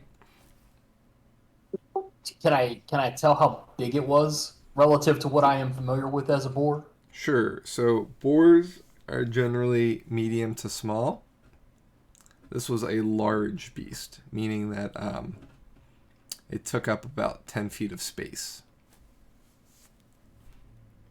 So it's basically a boar the size of a horse. It's a dire boar, yeah. That's a big boar, fellas. That's a big pig. You can make a ton of sausage out of it. I was waiting for that. Is the risk worth the reward? Is This all before. the worst worth it? Hmm. I'm pretty sure a regular-sized pig could rip off one of our legs easily. So a giant pig like this could rip off everything all at once. It would be a bad time. It sounds unnecessarily risky. So what you're saying is we should go for it. No, I'm saying you should go for it while I watch from my safe hiding spot all the way over there. You can shoot a target from 200 feet, so if we distract the pig, you could surely stick it for us. I don't Like- think there's the 200-foot sight line in this forest. Then even There easier. isn't. I don't think we would have anything to do with a ton of boar.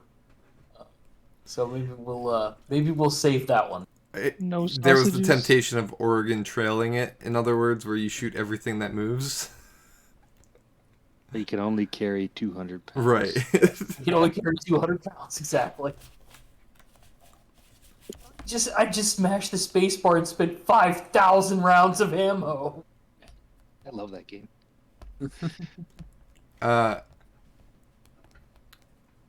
One thing, actually, can I get a perception check from the party?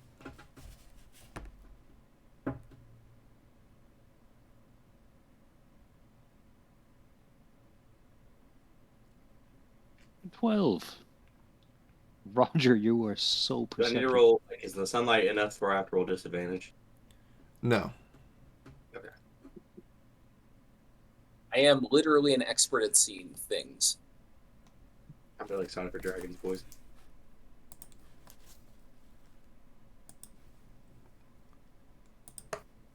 Part of the problem with being two NPCs is remembering to Roll for roll both. for both.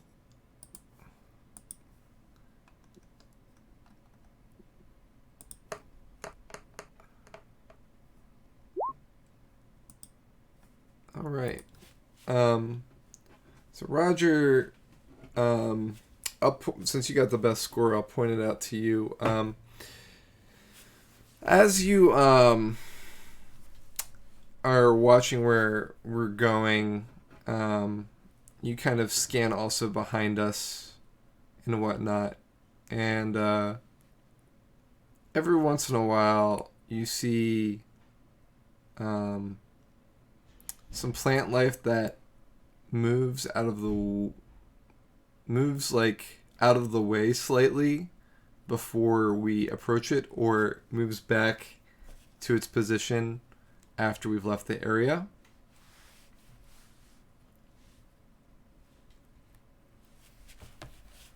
Like, and as we pass, you've like taken a good look at it without like disturbing it, and it's definitely a bush. It's not like something's hiding in the bush and moving it around. And clearly the plants are watching us. Bet they like what they see. Belzian flexes.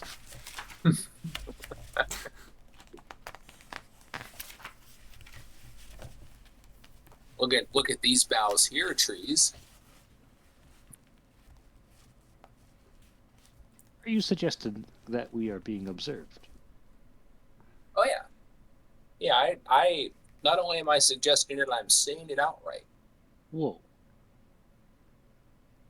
I strongly suspect we're being watched. Which clan do you think it is? Like the Eyeball clan?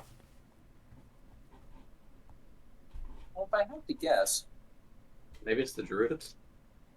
this Maybe is still the Axe dragons. clan territory to our knowledge, right? Ah, yes. Piran As far did as you show know. us the markers of territory, but I'm not sure if we've been looking at them. Has Yarvik ever experienced or heard of anything like that from the force of Seregen? I mean, you can make a nature check.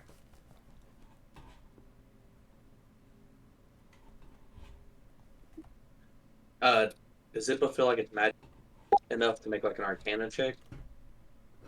This seems purely natural. I'm not good at nature, so I'll forget about it. You've never really heard about trees or plants moving on their own except for tree ants, which is a race. You've never heard of bush ants, so this doesn't really seem to jive with anything you know about sentient plants.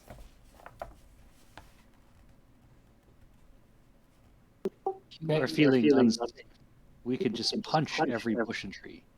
As long as it's not being aggressive and it actually, in fact, sounds like it's kind of helping us because we don't have to break trail so hard. I'd see we just kind of file it away for now and see what happens. What if they're leading us directly into a trap? An ambush. We could change direction. Do any of the bushes laugh when Belgian says that? Was that out loud in character? Yes. No. Perfect. The trees here have a terrible sense of humor. I guess they don't harbor a sense of humor. Perhaps they're I things. really like that one.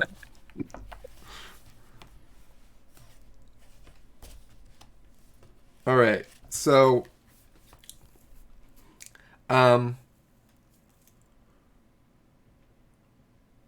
off your perception check, you also hear off in the distance the whooping cry of a group of animals, maybe a mile away. Those are some loud animals. I can barely hear them, but they must be at least a mile away.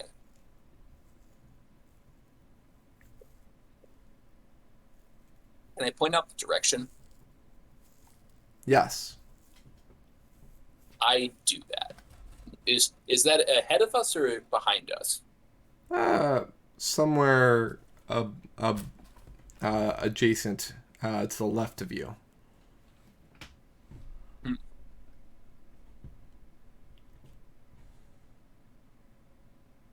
We figure out what it is, we can figure out the root of these problems.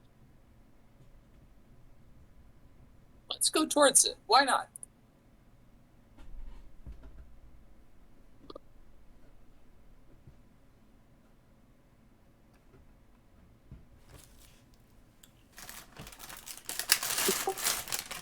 I'm fine with changing directions since we're trying to figure out if we're being herded, through this moving forest. One direction's as good as another. I agree.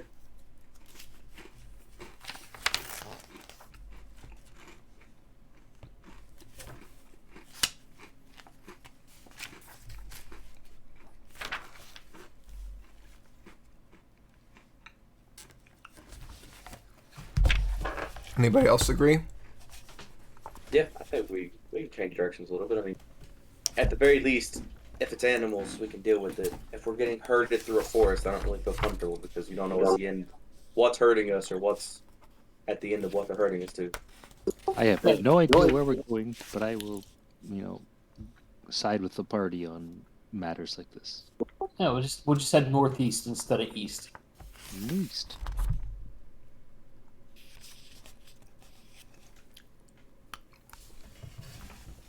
All right.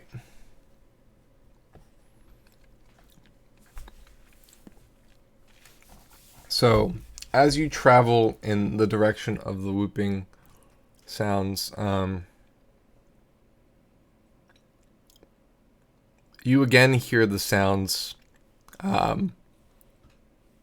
quite a bit closer, but in the opposite direction, almost as if they answer those original calls.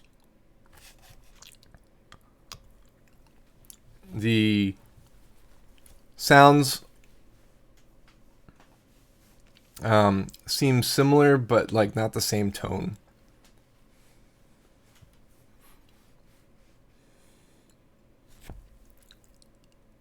Maybe it's not a herd of animals. Maybe it's two groups from the same clan signaling to each other. Could be either or. We should hide. Where would we hide? Oh, where I'm hiding right now. Wait, where did you go, Roger?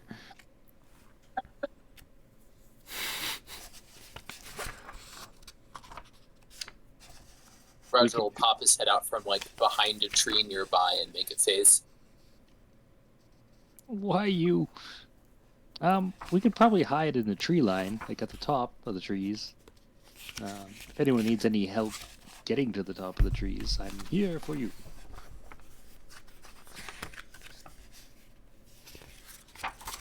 So you're getting up into the trees? Is that what I'm hearing?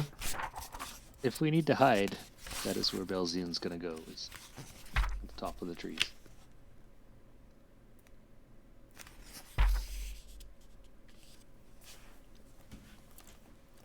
Is anybody else doing that, or what's everybody's reaction? I probably can't actually climb the trees. They are pretty thick. Most of the branches are higher, but I mean, there's branches throughout. You could probably drive things into the tree to climb. It's kind of like a soft wall.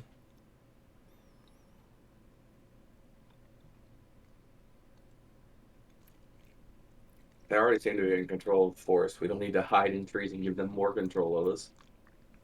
Yeah, I'm pretty comfortable hiding on the ground, actually. I will scale the tree for good measure, anyways. Show off. Yes. All right. So athletics check for Belzian. What are you doing with your horse, Belzian? What are you doing with your horse? Obviously, it can't climb the tree. The horse is just staying there, and little Belzy is also just staying there. Okay. Yeah, that's the problem with hiding, right? Your horses can't really hide. I tell the horses to act natural.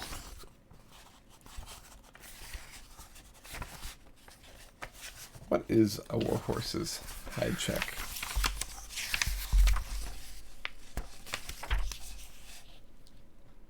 +1. Because of Dex. Yeah, I don't think our paladin can hide very well. And so, I mean, if I stay still, maybe. He could disguise himself. no. It's a religious artifact.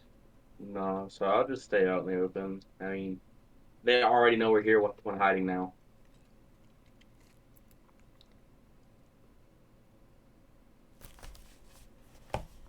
Yeah, let's. While you are all discussing what to do, the northern whoopings definitely sound a bit closer as you hear them call out again. Can I try to imitate the whoopings? Yes, but it's a group of them. It's not. It's like a whole chorus of chattering whoops. Mm-hmm. Whoop whoop. So it would be hard to imitate all of those at once unless you like played a recording of it. Ah, gotcha. I don't have a spell that does that. Maybe if you as a group did it, you could all imitate it, but it would be hard to imitate it alone. All right, Jordan, me and you got this. I don't know if two is a group, Zippo. All right, Jordan, join in.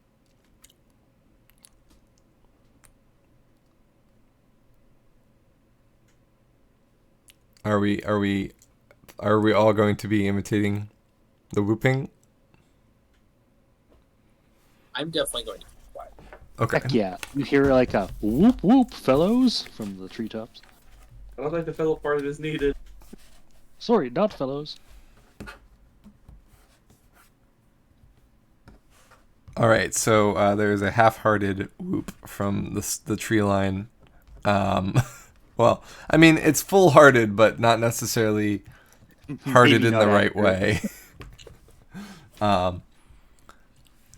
Jordan does his best imitation along with Zippo. Whoop, whoop.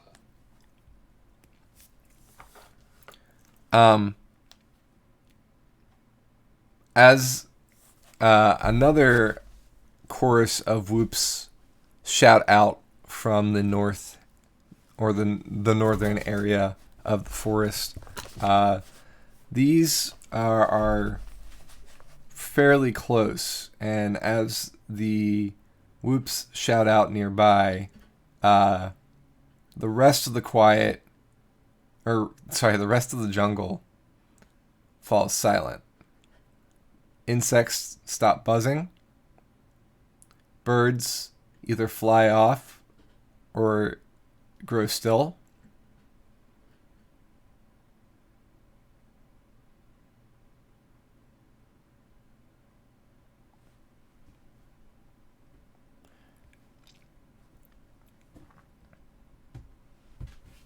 It just got really quiet. Certainly nothing bad could happen from this. Okay. In the words Perhaps- of wisdom, I will think we should probably get ready, boys. Get ready for another rousing chorus of whoop whoops. I don't think they like their whoops. I think they were offended by the whoops. They might possibly realize what we're trying to do. Perhaps we should shout something else. What if we all shout in chorus, Axe Clan? But it's got to be like perfectly in sync, all of us at once. So Like it sounds me? like one voice, and so they get intimidated by like Okay. the one humongous voice that just came out. Like we're meeting the Axe Clan, or we are the Axe Clan. We'll let them decide the meeting. We'll just shout Axe Clan with no specific meaning.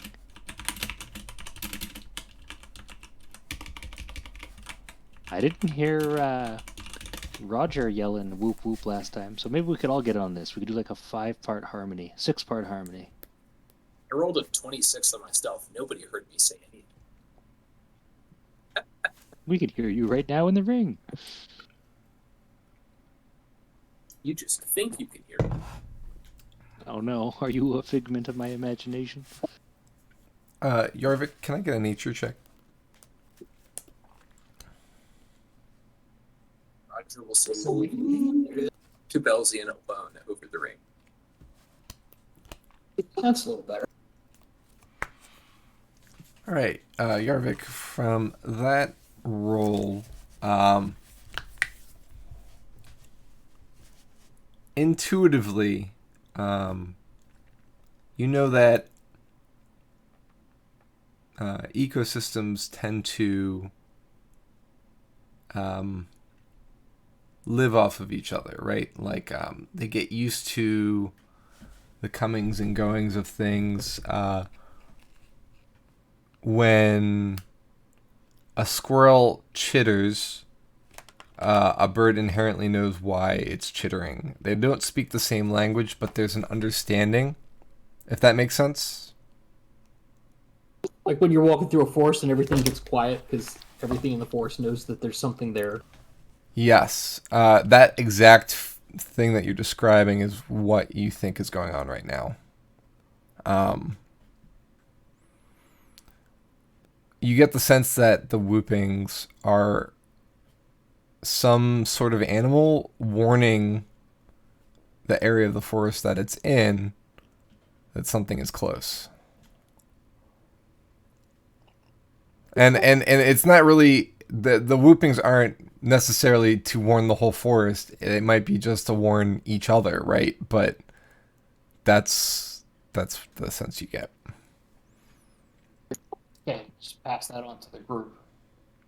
And it's the idea that it may not be directed, it may just be a survival mechanism of the ecosystem we're in, or it could be something more significant. If it was something like a predator, it wouldn't want us to know that it's there because it wants to catch its prey, hopefully by surprise. Perhaps we could try intimidating it with even more whoops.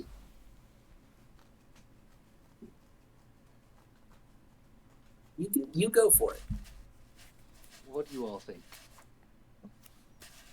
Roger will definitely need your voice. I know you could hit those bass notes.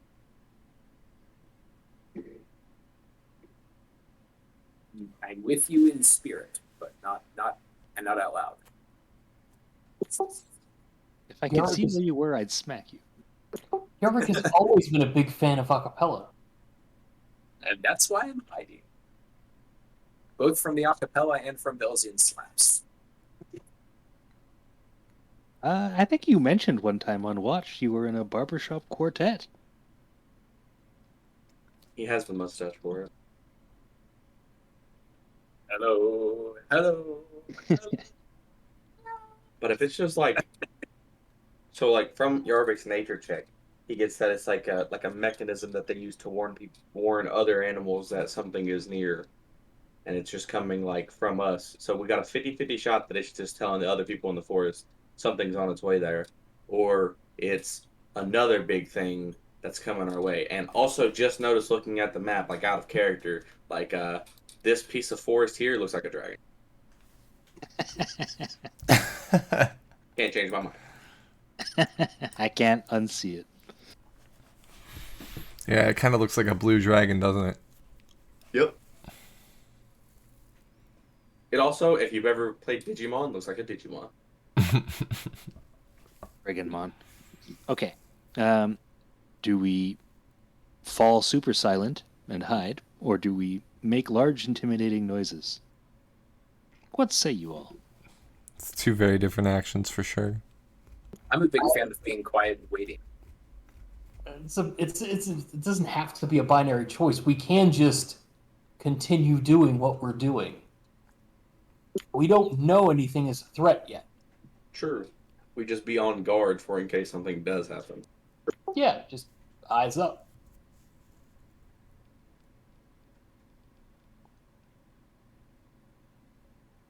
There is inherent risk in breaking trail, especially in a new, unexplored land. Okay, I vote to forge on, just albeit a little bit more cautiously. Yep, same.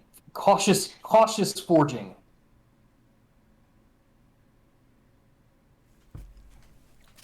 Yeah. All right. Well, Belzian is at the top of a tree. How's the weather? All right. So did you get all the way to the top? I thought you were just kind of up there. Sure. Can I attempt to climb to the top? Yeah, the sure. actual You go up to the top of canopy? tree lines? That's Yeah. gonna take. So that's gonna take a little bit, maybe 10 minutes. Everyone can wait. It's fine. Okay. He says Maybe this to happened. no one in particular. Maybe this happened while we were talking about the forest going silent. Really, what happened is the forest got silent because they were all watching Belzian climb a tree, just in awe. Maybe. It's a pretty thick tree.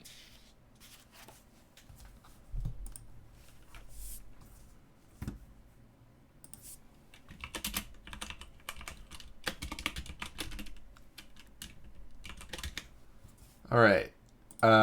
So with your climb check, you're easily able to make your way up higher and higher until you reach the canopy and you see kind of an ocean of forest stretching out before you. There's some trees that are taller, some that are lower. You're kind of on a medium height, so you can overlook some of it. You can see off to the northeast the mountain range rising in the distance, breaking the tree canopy or making the tree canopy rise with it. It seems like the higher the area of the mountains, the less trees there are, but it's still pretty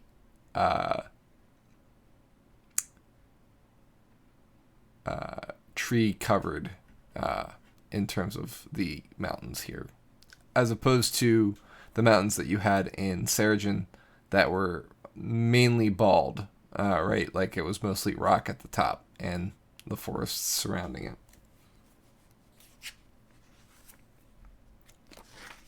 Interesting observation.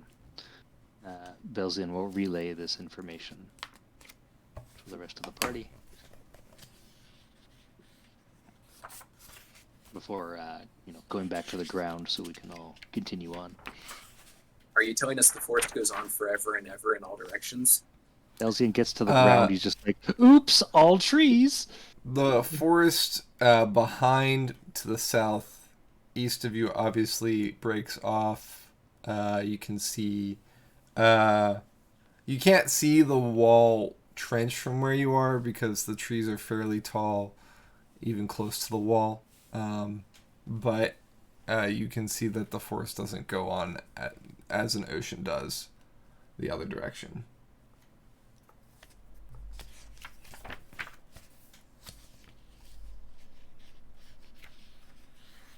There does appear to be mountains in our northeast vicinity.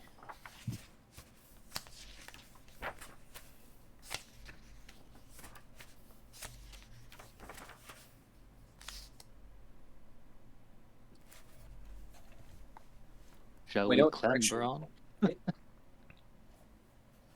Northeasterly? I'm not exactly sure which direction we're going, but I think it's in the north and easterly way. Yeah, let's make for the mountains. Yeah, let's go. Maybe there's like a rock clan or something. Not the Rock Clan. No? Hey. I hear they rock. I prefer the Metal Clan. You mean the axe? Get it? You have my sword, my bow, and my axe. Eternity.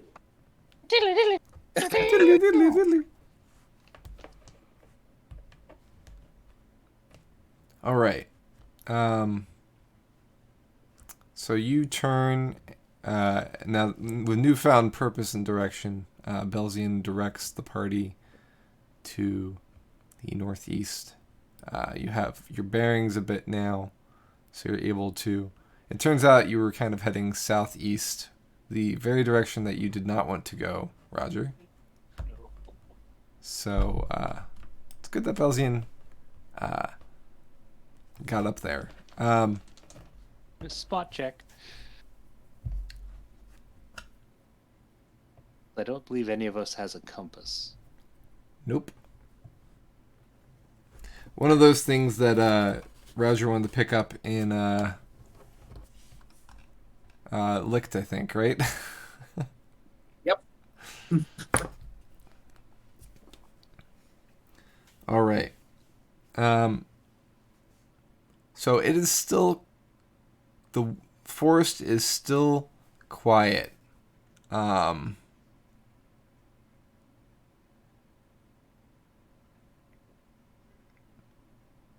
wind kind of blows through the trees. The leaves still are moving and whatnot. You hear the drips of water coming off of the leaves, some from that downpour from earlier.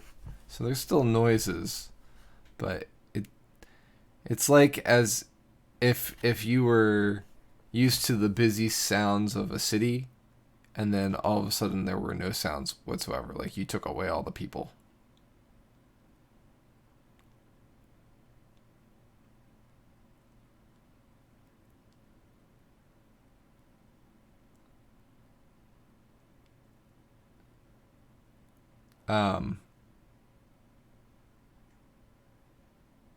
Roger, it's low at first, but you hear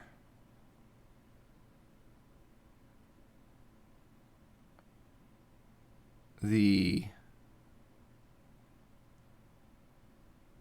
low growl of something large nearby.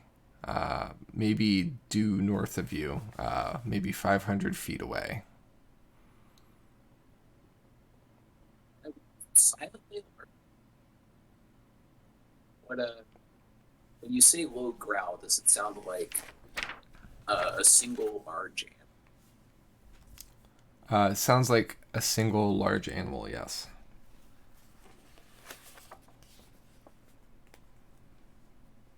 does it sound specifically like a lion? Nature check, please.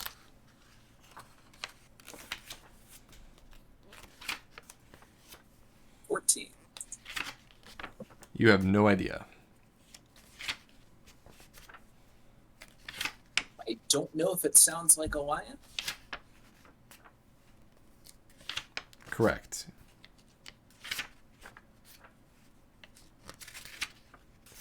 It you're not sure. Sorry, like, sorry. I wasn't questioning you. I was saying that to the rest of the okay. party. I was like, all right, guys. I have no idea whether this sounds like a lion or not. Good luck.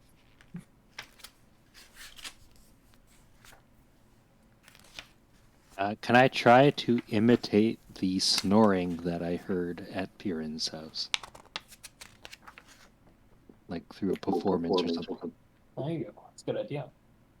Sure. Sure. So, an imitation. Okay, so you're doing performance. Yeah, I'm fine with that. I was thinking either performance or like deception. Did it sound like this?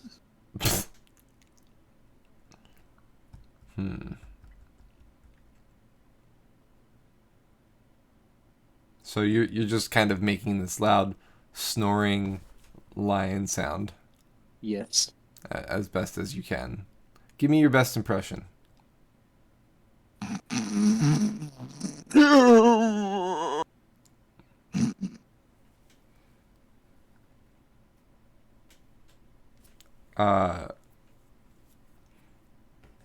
The rest of the group looks at Belzian as he makes this call, and Roger, you hear the creature getting closer, and instead of moving around 500 feet from you, now it feels like it's moving directly toward the party. Well, you got its attention. Cool. That was the Perhaps plan, wasn't it? maybe it thinks I'm gonna be like a potential mate or something. Oh no. Belzian, I Belzian, didn't we'll be know back in you a were couple ready for hours. marriage. If you have a kid, you gotta name at least one of them Zippo. Or since it's a lion, Rippo. I think we're all gonna be Rippo really soon if we don't pay attention to this threat.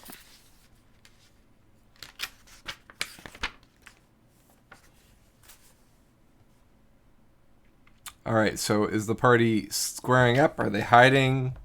Square up. I haven't Run stopped these hiding. hands. All right. Since you're looking for it, Roger, and you're the first person to hear it, the first thing you see is reddish wings. They look baddish in nature.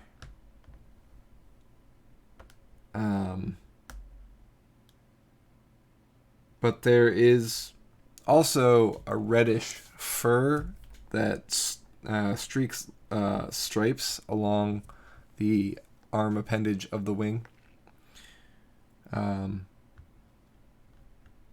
You see barbs rising along the back of this creature that's creeping low to the ground. The barbs almost look like blades of grass, but they're more the color of bone. And the creature itself has long, bushy hair that flows like a mane that meet at its neck. You see the eyes of what appear to be maybe a lion, but the mouth is far too big for it, as it is baring all its teeth in a growl as it is sniffing and searching, and then swivels its head slowly to look at the party, and then begins creeping closer to the party.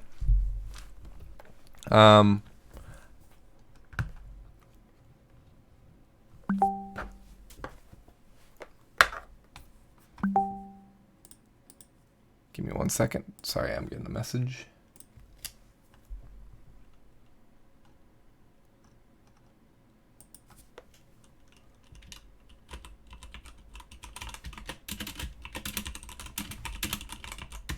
All right. Sorry. Gabriella was saying goodnight.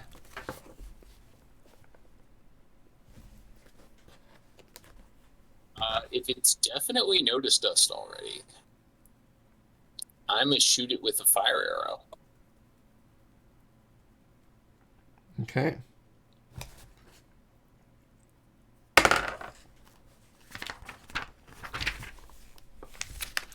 All right. I'm going to move off of my book and bring it up on the chart. So we're going to have a surprise round. The creature did not get the surprise round because obviously Roger saw and acted prior to it doing anything, so we'll roll initiative after that. But go ahead and roll initiative while I'm getting that up.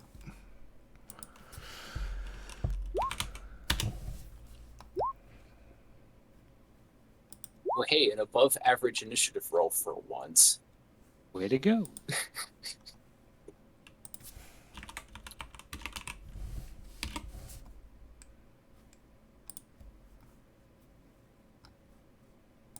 Finally, I've stopped rolling 2s and 3s on my initiative dice. The assassinations commence. Aha! Now that I'm paying attention. This is where the real Dark Souls begins. This is Dark Souls, bitch. I hear Dark Souls is the Dark Souls of Dark Souls. I suppose that's an accurate statement. All right.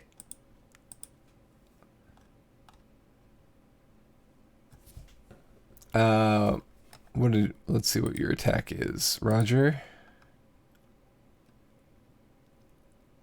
Oh, you want me to roll my attack? Yes. I have advantage because it has not acted yet. Correct.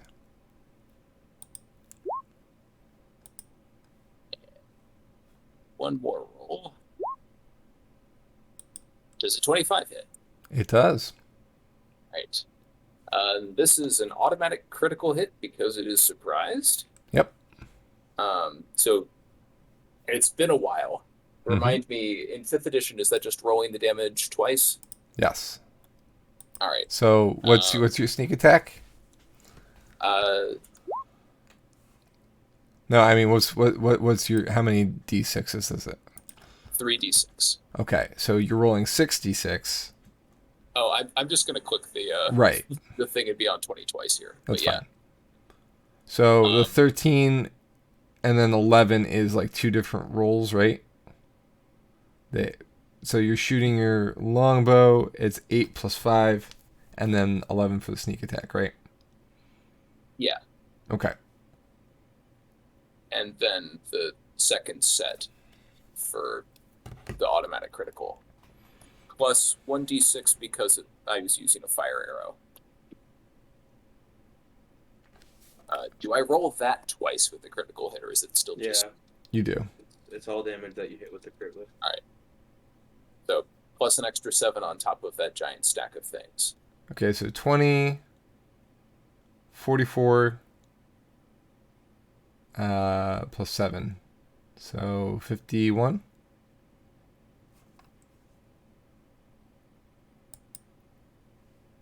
All right.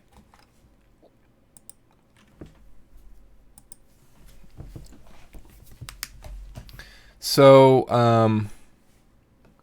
as the creature crouches and kind of hugs its wings close to it, and it begins creeping forward with the intention to pounce at the party, Roger kind of pops up, snipes it, and it explodes in fire, roaring in pain and anger, and begins to charge. Very nice hit, but it's still up. All right. Pinkies. So, let's go through initiative. I will roll for both Ulrich and Jordan.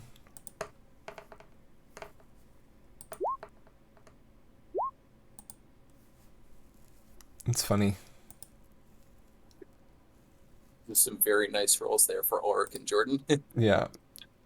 It's the second time that that's happened.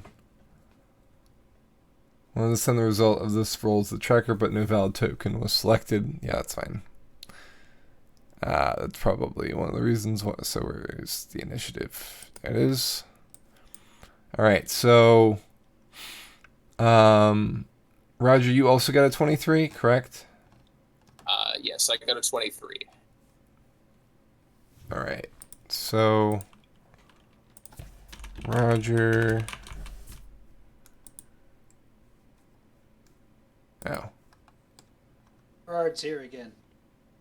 I am confident that my initiative bonus is higher. Let's change the creature. Oh. You got a plus 10. What's your initiative supposed to be?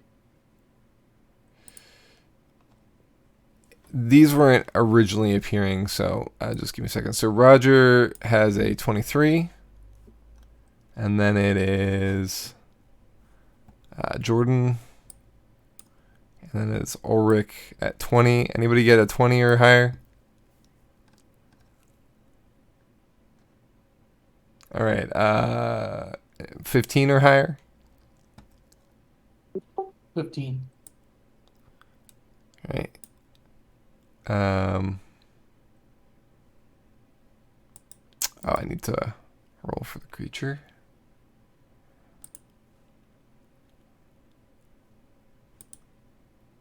There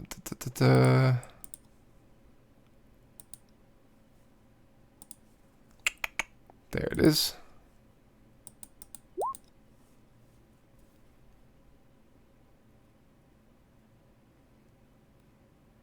Got so many things up right now. All right. Creatures going before Yarvik.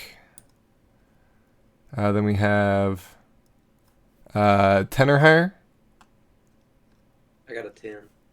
Okay. Elsian's got the 13.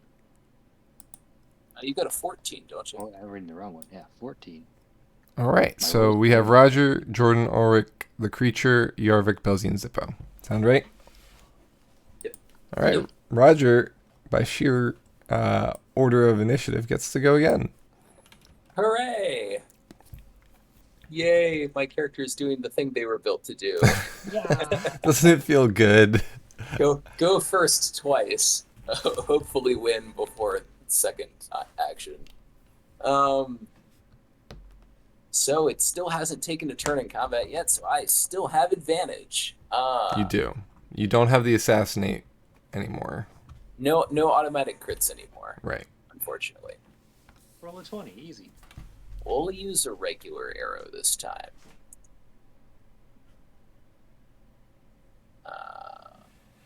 One roll, advantage roll. They were both 17s. Does a 17 hit? It does indeed. Oh yeah. And that damage is pitiful. All right, 14 total damage. All right. I'm just checking something real quick. I want to make sure I got that ruling right. It's been a little bit since we've dealt with this.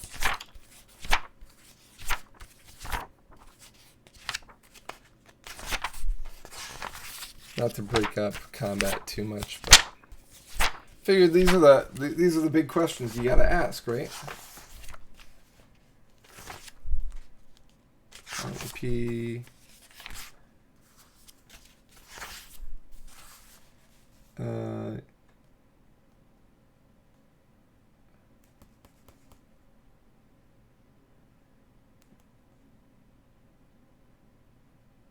Oh, right. Okay. So the critical is for surprise, and then the Yeah, so I was right in that ruling. I just wanted to make sure I was. Yeah, I reread it before. Yeah. Yeah, it just hasn't acted yet, so Right. I still have advantage. Yeah. All right. So you go ahead. After this attack, I'm going to attempt to hide again. Okay. So you just used a regular arrow for the second attack, right? Yeah. Okay.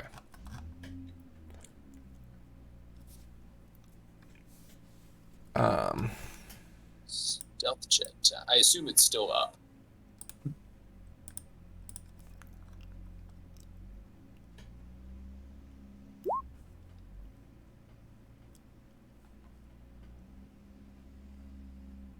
So just checking something.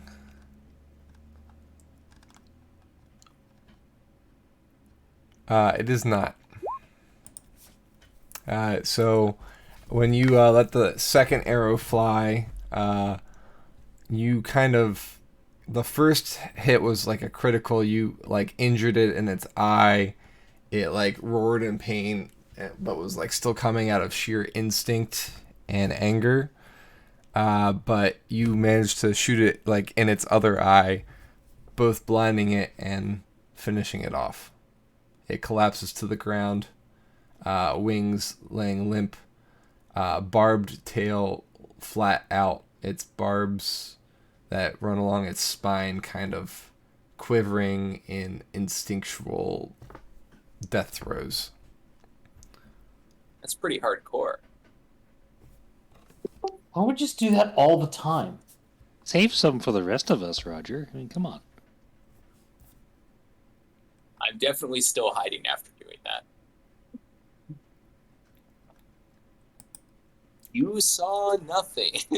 That could have been our new pet of the group, Roger, and you killed it. Do you see the picture that's posted?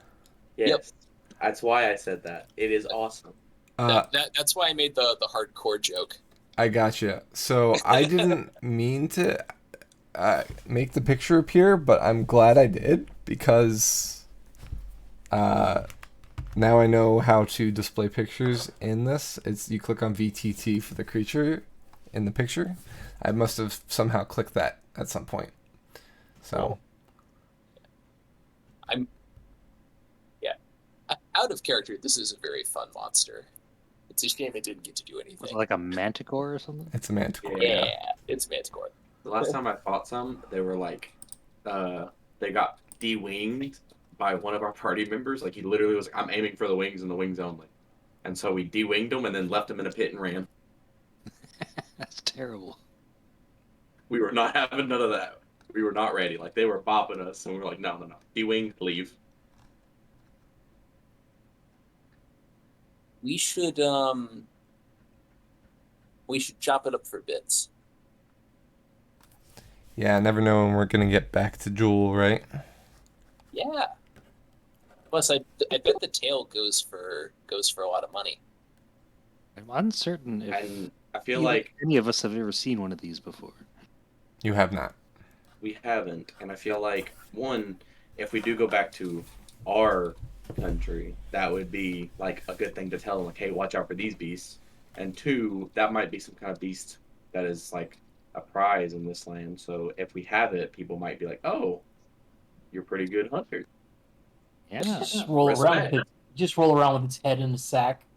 I mean, you've I've already got got a bag of one. holding. We do. I've got a bag of holding. It's already got a head in there. What's one more? Better yet, we make its head into like a helmet for Ulrich. Then he can say he's the main character.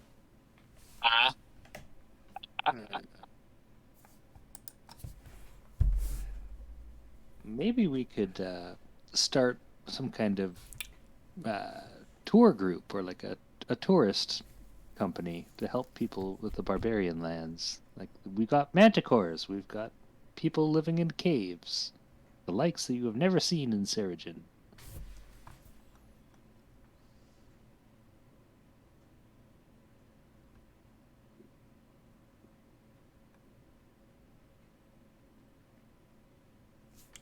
So, Zippo, this is the closest thing so far that you've seen to a dragon, because it has the wings of a dragon. We barely got to see it, in all fairness. It didn't see anything because it has no eyes. Whenever we got into the combat, I was like, all right, if it gets to me, I'm going to use the 4 Eldritch Blast combo before I get rid of the Warlock levels. And then it didn't I'm up get to to me. me.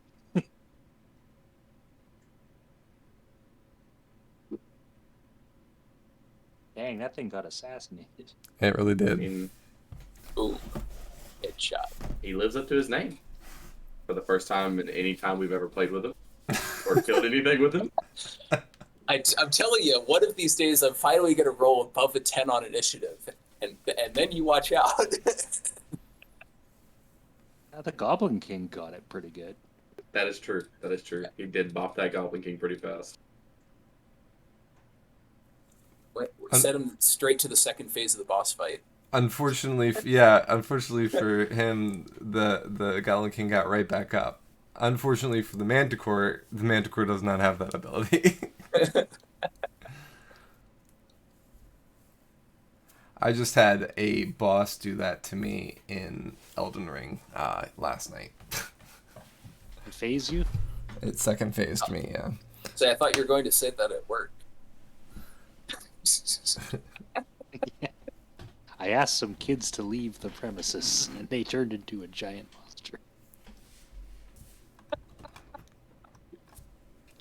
All right, so you all approach the dead Manticore's corpse, the Manticorpse, if you will.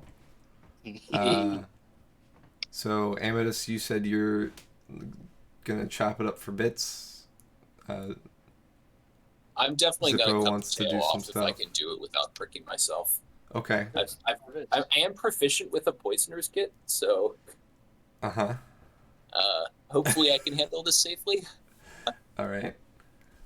Oh, how joyful it would be for me that you killed it in one round, but then feel the after effects of messing with it. We wouldn't be D&D adventurers if we didn't. All right, so let's see. What skill are you going to use to try and get the tail off? Actually, I'm probably going to convince Ulrich to do it with his axe. Okay. Let's go with persuasion. You want me to do what now? Chop the tail off. Pretend it's Gerard's head. These are. If you remember, he really objected to that one until we kept badgering about it. Belzian's poking Ulrich in the shoulder. Do it, do it, do it, do it. Oh Lord. I'm bringing up Ulrich right now. All right, so you want him to make an attack to chop it? Yeah, when he does this, I'm going to stand back, like way back. All right. In fact, I'm going to go hide behind a tree. Where did Roger go? Ulrich says, "You know what?" As he watches you like say, "Get it," and then you go and hide behind a tree. He's like, "You chop it," and he holds out the axe for you. I literally can't pick that up.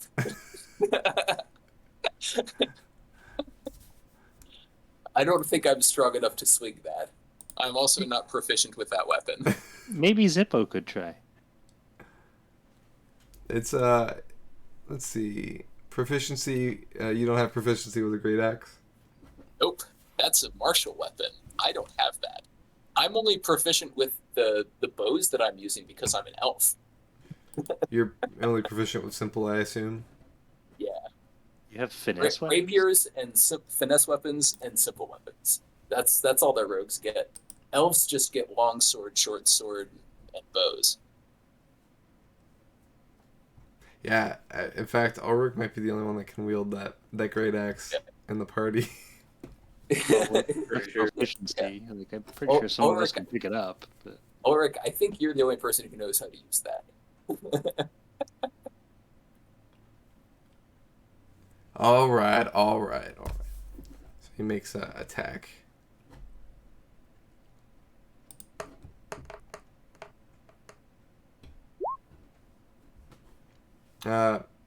He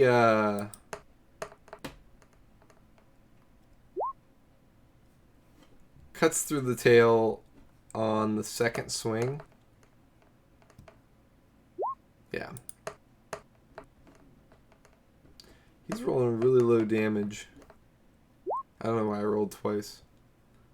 Oh.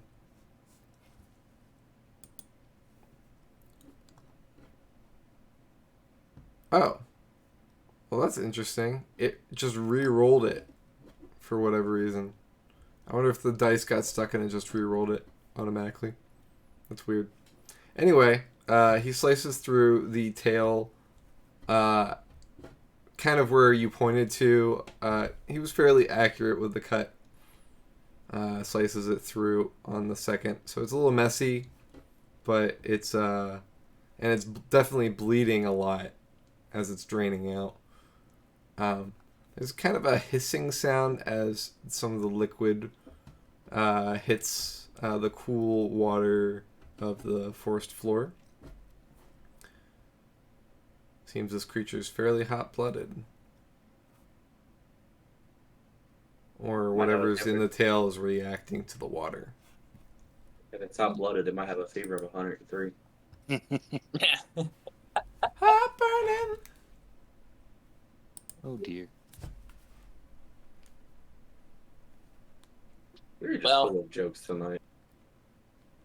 Tonight. Well, most of the time, but this has been the punniest episode yet. I have no problem with it. Well, I don't think we're going to be able to capture any of that safely.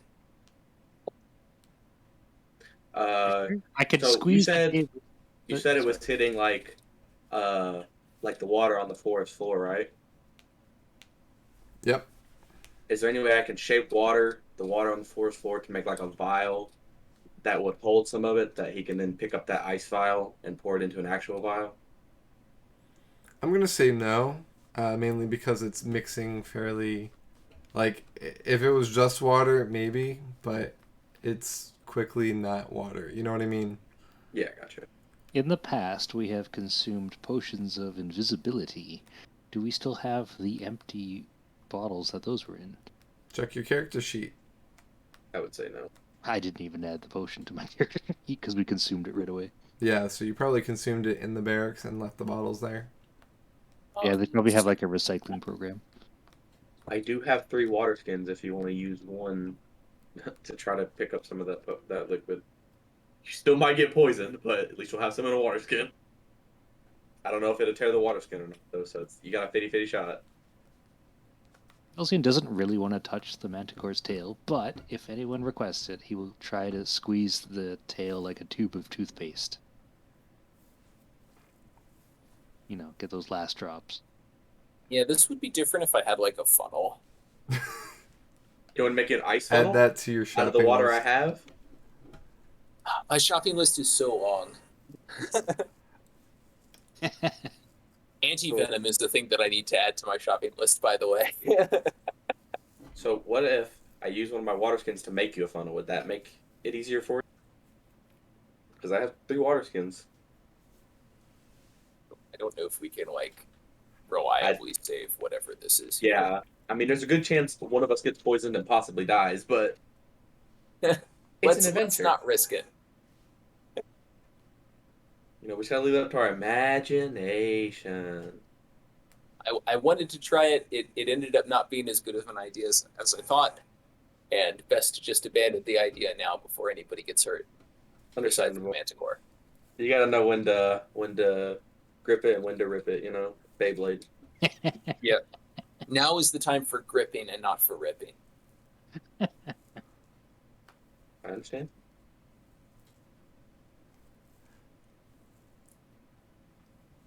All right, so what are you doing with the tail then?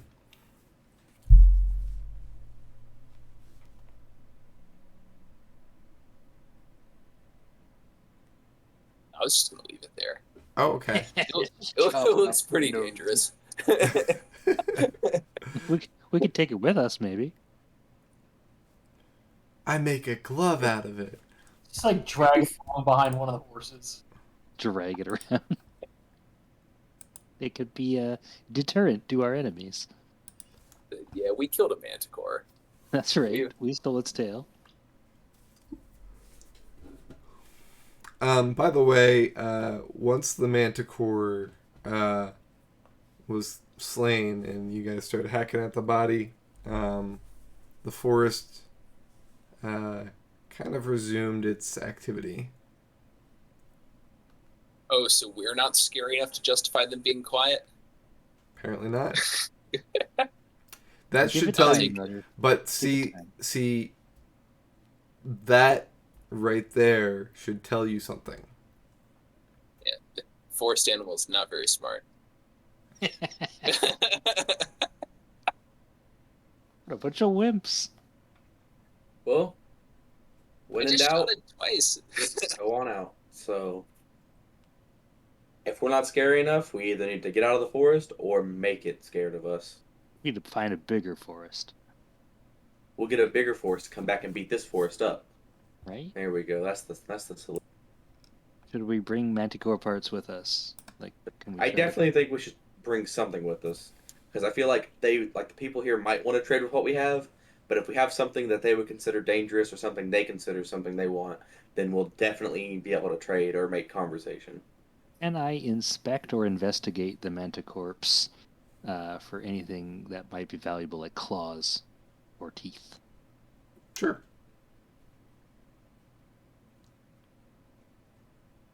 Investigation or medicine or nature? I don't know. Investigation. Okay. You 20. you suggested it. I said sure. Okay. All right. You think you could probably remove the barbs safely? There's a good amount of handle. They kind of look like porcupine quills, only much larger. And I mean the barbs on the rest of the body, maybe not the tail. You could probably lop off a claw or two fairly easily, and I know some people were talking about lopping off the head. You could probably safely lop off the head and stick it into storage, but it would probably be easiest to either remove a barb or keep a foot. Or we could tie it to the back of our horses and drag it. Just drag it around with us. Like the whole I- corpse might have a Roger use, Moore is is what his I'm stealth saying. check. It's okay. You kind of accept that it just doesn't matter when you're in a group of 6 people with a bunch of war horses. And a psychopathic kobold. Yeah, I can't prevent the group from getting spotted. I can just try to not be the person that gets attacked first. Fair. Well, actually, I wouldn't say psychopathic. I'd say Zippo's more just like used to an ex-pyromaniac. You know, he's coming off the fire. He's Zip- coming down Zippo from that is fire high. at worst a sociopath. Yeah, I could see that, honestly. Moving- And at best, he's just misunderstood. One step closer to normie every day. He's growing up so fast. He is a child still. Everyone They say rub, children are influenced by the people around them. everyone say about you ruffles guys. the top of Zippo's head, just like as if he had hair. No, but in all reality, I do think we should either drag it with us, honestly, because I feel like that's the best possible outcome.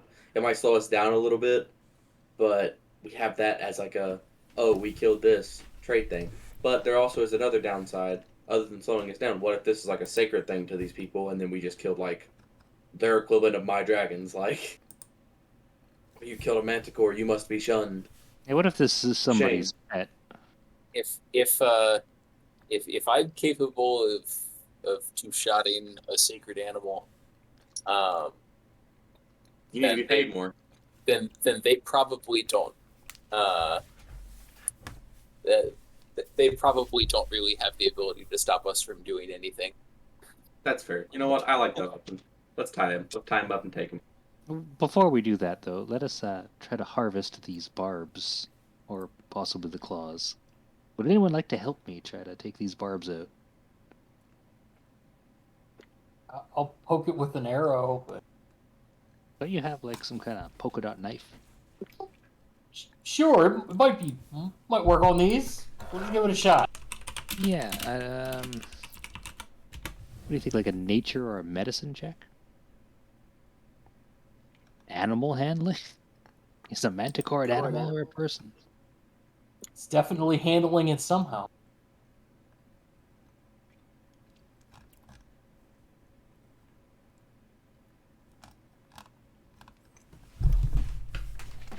Sleight of hand.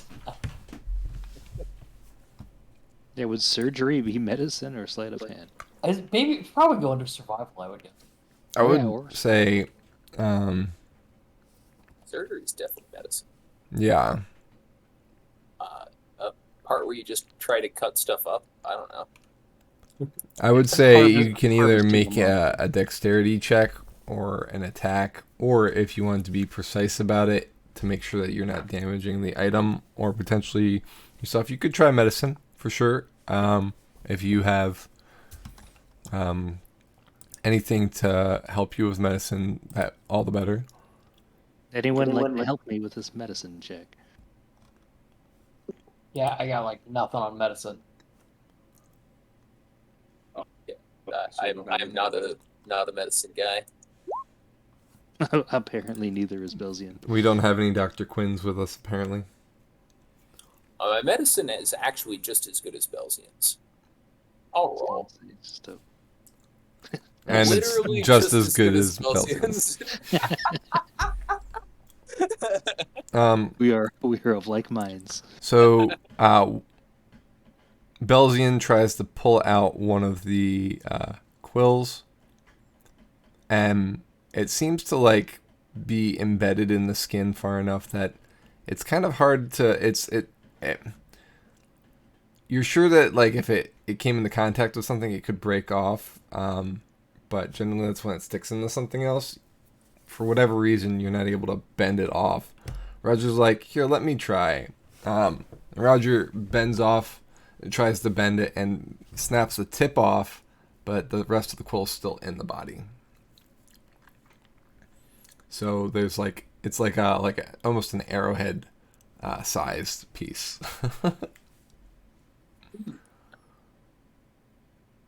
Well, perhaps that trophy could be used for something.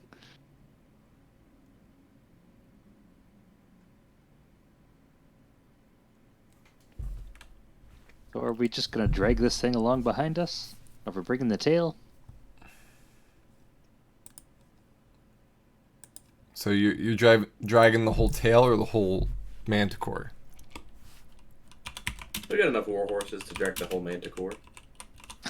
I think that would be a little bit. I don't know. That would be a little loud and a little gruesome. But the tail, I mean, could we just like wrap it up and tie it with rope or something, and then We put it on a stick? put it on a stick?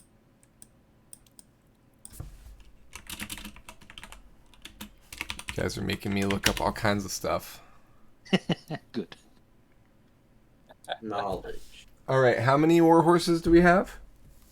7? Wait, I don't know if Shadow's horse, Little Belzy, was a war horse or not. It was, yes. Okay, so 7. Okay. Using my math, I have a plan for, or I have a concept in mind that you'll need to meet. So tell me how you fasten your 7 horses to the manticore. Well, we don't tie it to the tail, that's for sure. So we could do one at the head with a rope, like all the way around the neck, and then one rope around like one wing, one rope another wing, or no, one at the head, one at each, like one at the 2 front paws, and then we can drag it that way, and then maybe one at each wing, or that way we're pulling that way, and so all it's dragging behind it is just his 2 back feet.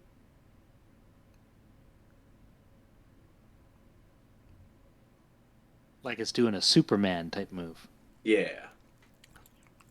You're tying it with rope, you said? Yeah.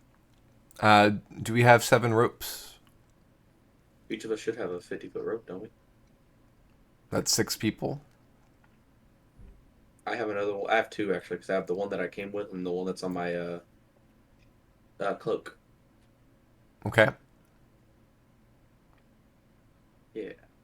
So 1 head, 2 legs, 2 wings. That's 5. And so we can do the 2 back legs too. So we're just dragging the whole body. Or we could double tie around certain things if we feel like that would be better. I really think the tail would probably be a better option than the whole body. That thing's gonna be worse for wear after a couple of days of being dragged through the jungle. And I don't think we could make manticore sausages out of it. As much as it pains me to say this, yes, I don't think manticore sausages are going to be a reality. Looks too muscly. I don't have a good recipe. Not yet, anyway. If you guys absolutely want to do the tail, we can do just the tail. But the whole body is just cool. You're cool. Thank you. So I will say that if the horses are pulling any weight, they will not be able to have a rider as well. As a heads up. So if we had the whole team dragging the whole body, then all of us would be walking, except for Zippo, of course. Naturally. Then we can just do the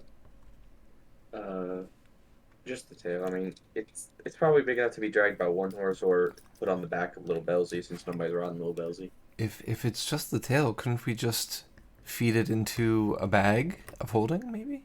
That is true as well. Yeah. Why don't you put that in your bag of holding, Jordan? Well, not mine. I meant the one that already has dead things in it. Not mine, but the head. Yes. Yeah, sure. Yay, more body parts. So we'll open up the bag, let you guys feed it in there. Just launch that right in there. All right. So, what direction are you feeding the tail? How are you doing it? And how far of the length are you doing? I guess the head that we chopped off in, or the entire length of the tail as well. I would say just the head piece, like the part we already chopped off, so we don't have to worry about chopping any more off. Okay.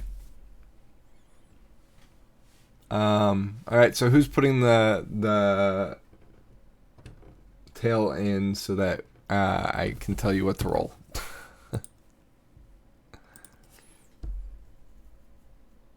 How big is the tail? I don't think anybody's actually asked. So this is a large creature.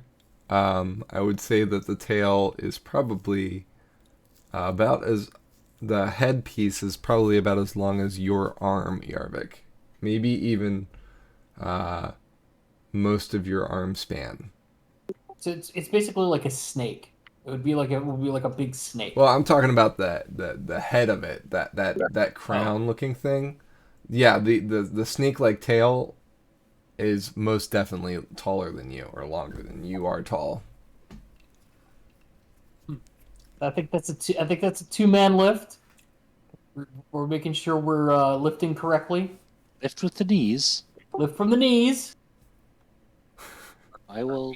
Are Things- we sure we want to try to feed this into the bag of holding? Will that even fit? What's inside a bag of holding? It kind of just goes on forever, doesn't it? How would we get it out?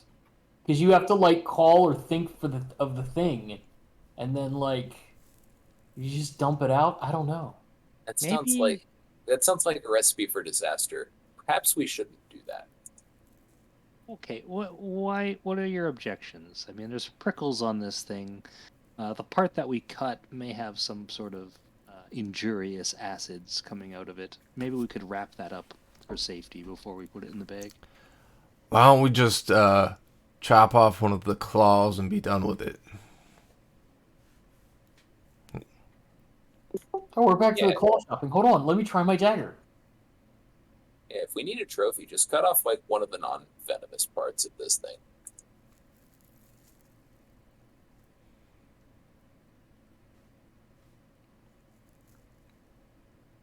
All right, so Yarvik is trying to pry out a claw or cut off a.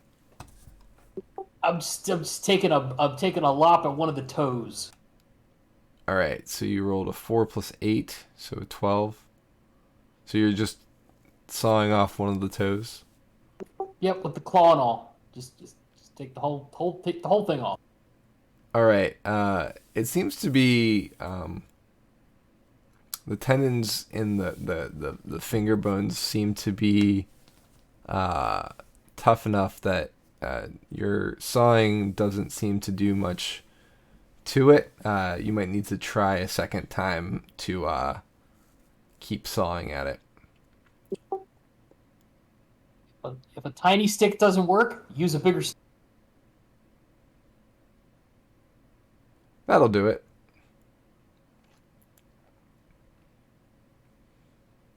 Schwunk. Roll damage, please.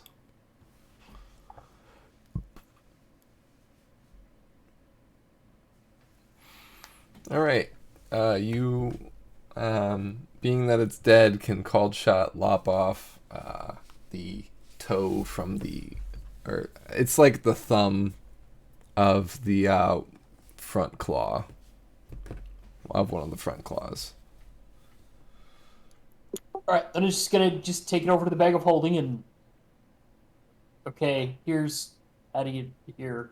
You can drop that in there. How this works is here.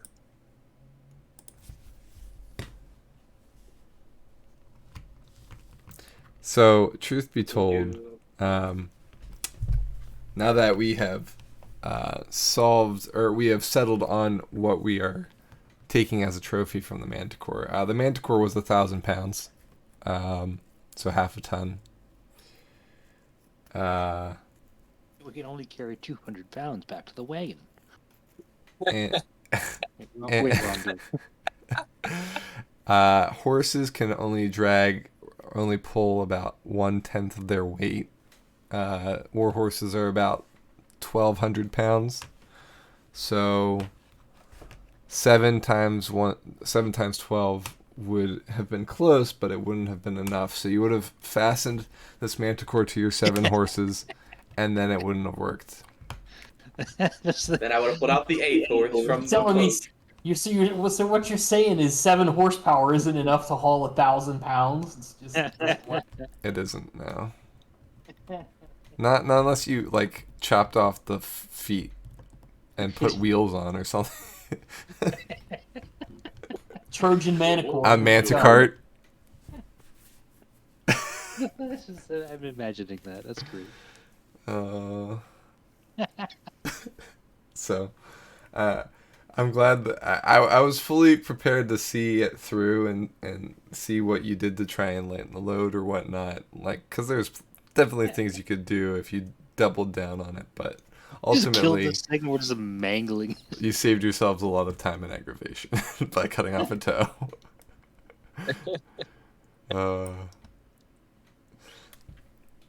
All right. Well, with that, now that you have your trophy, is there anything else you want to take from the Manticore at this point?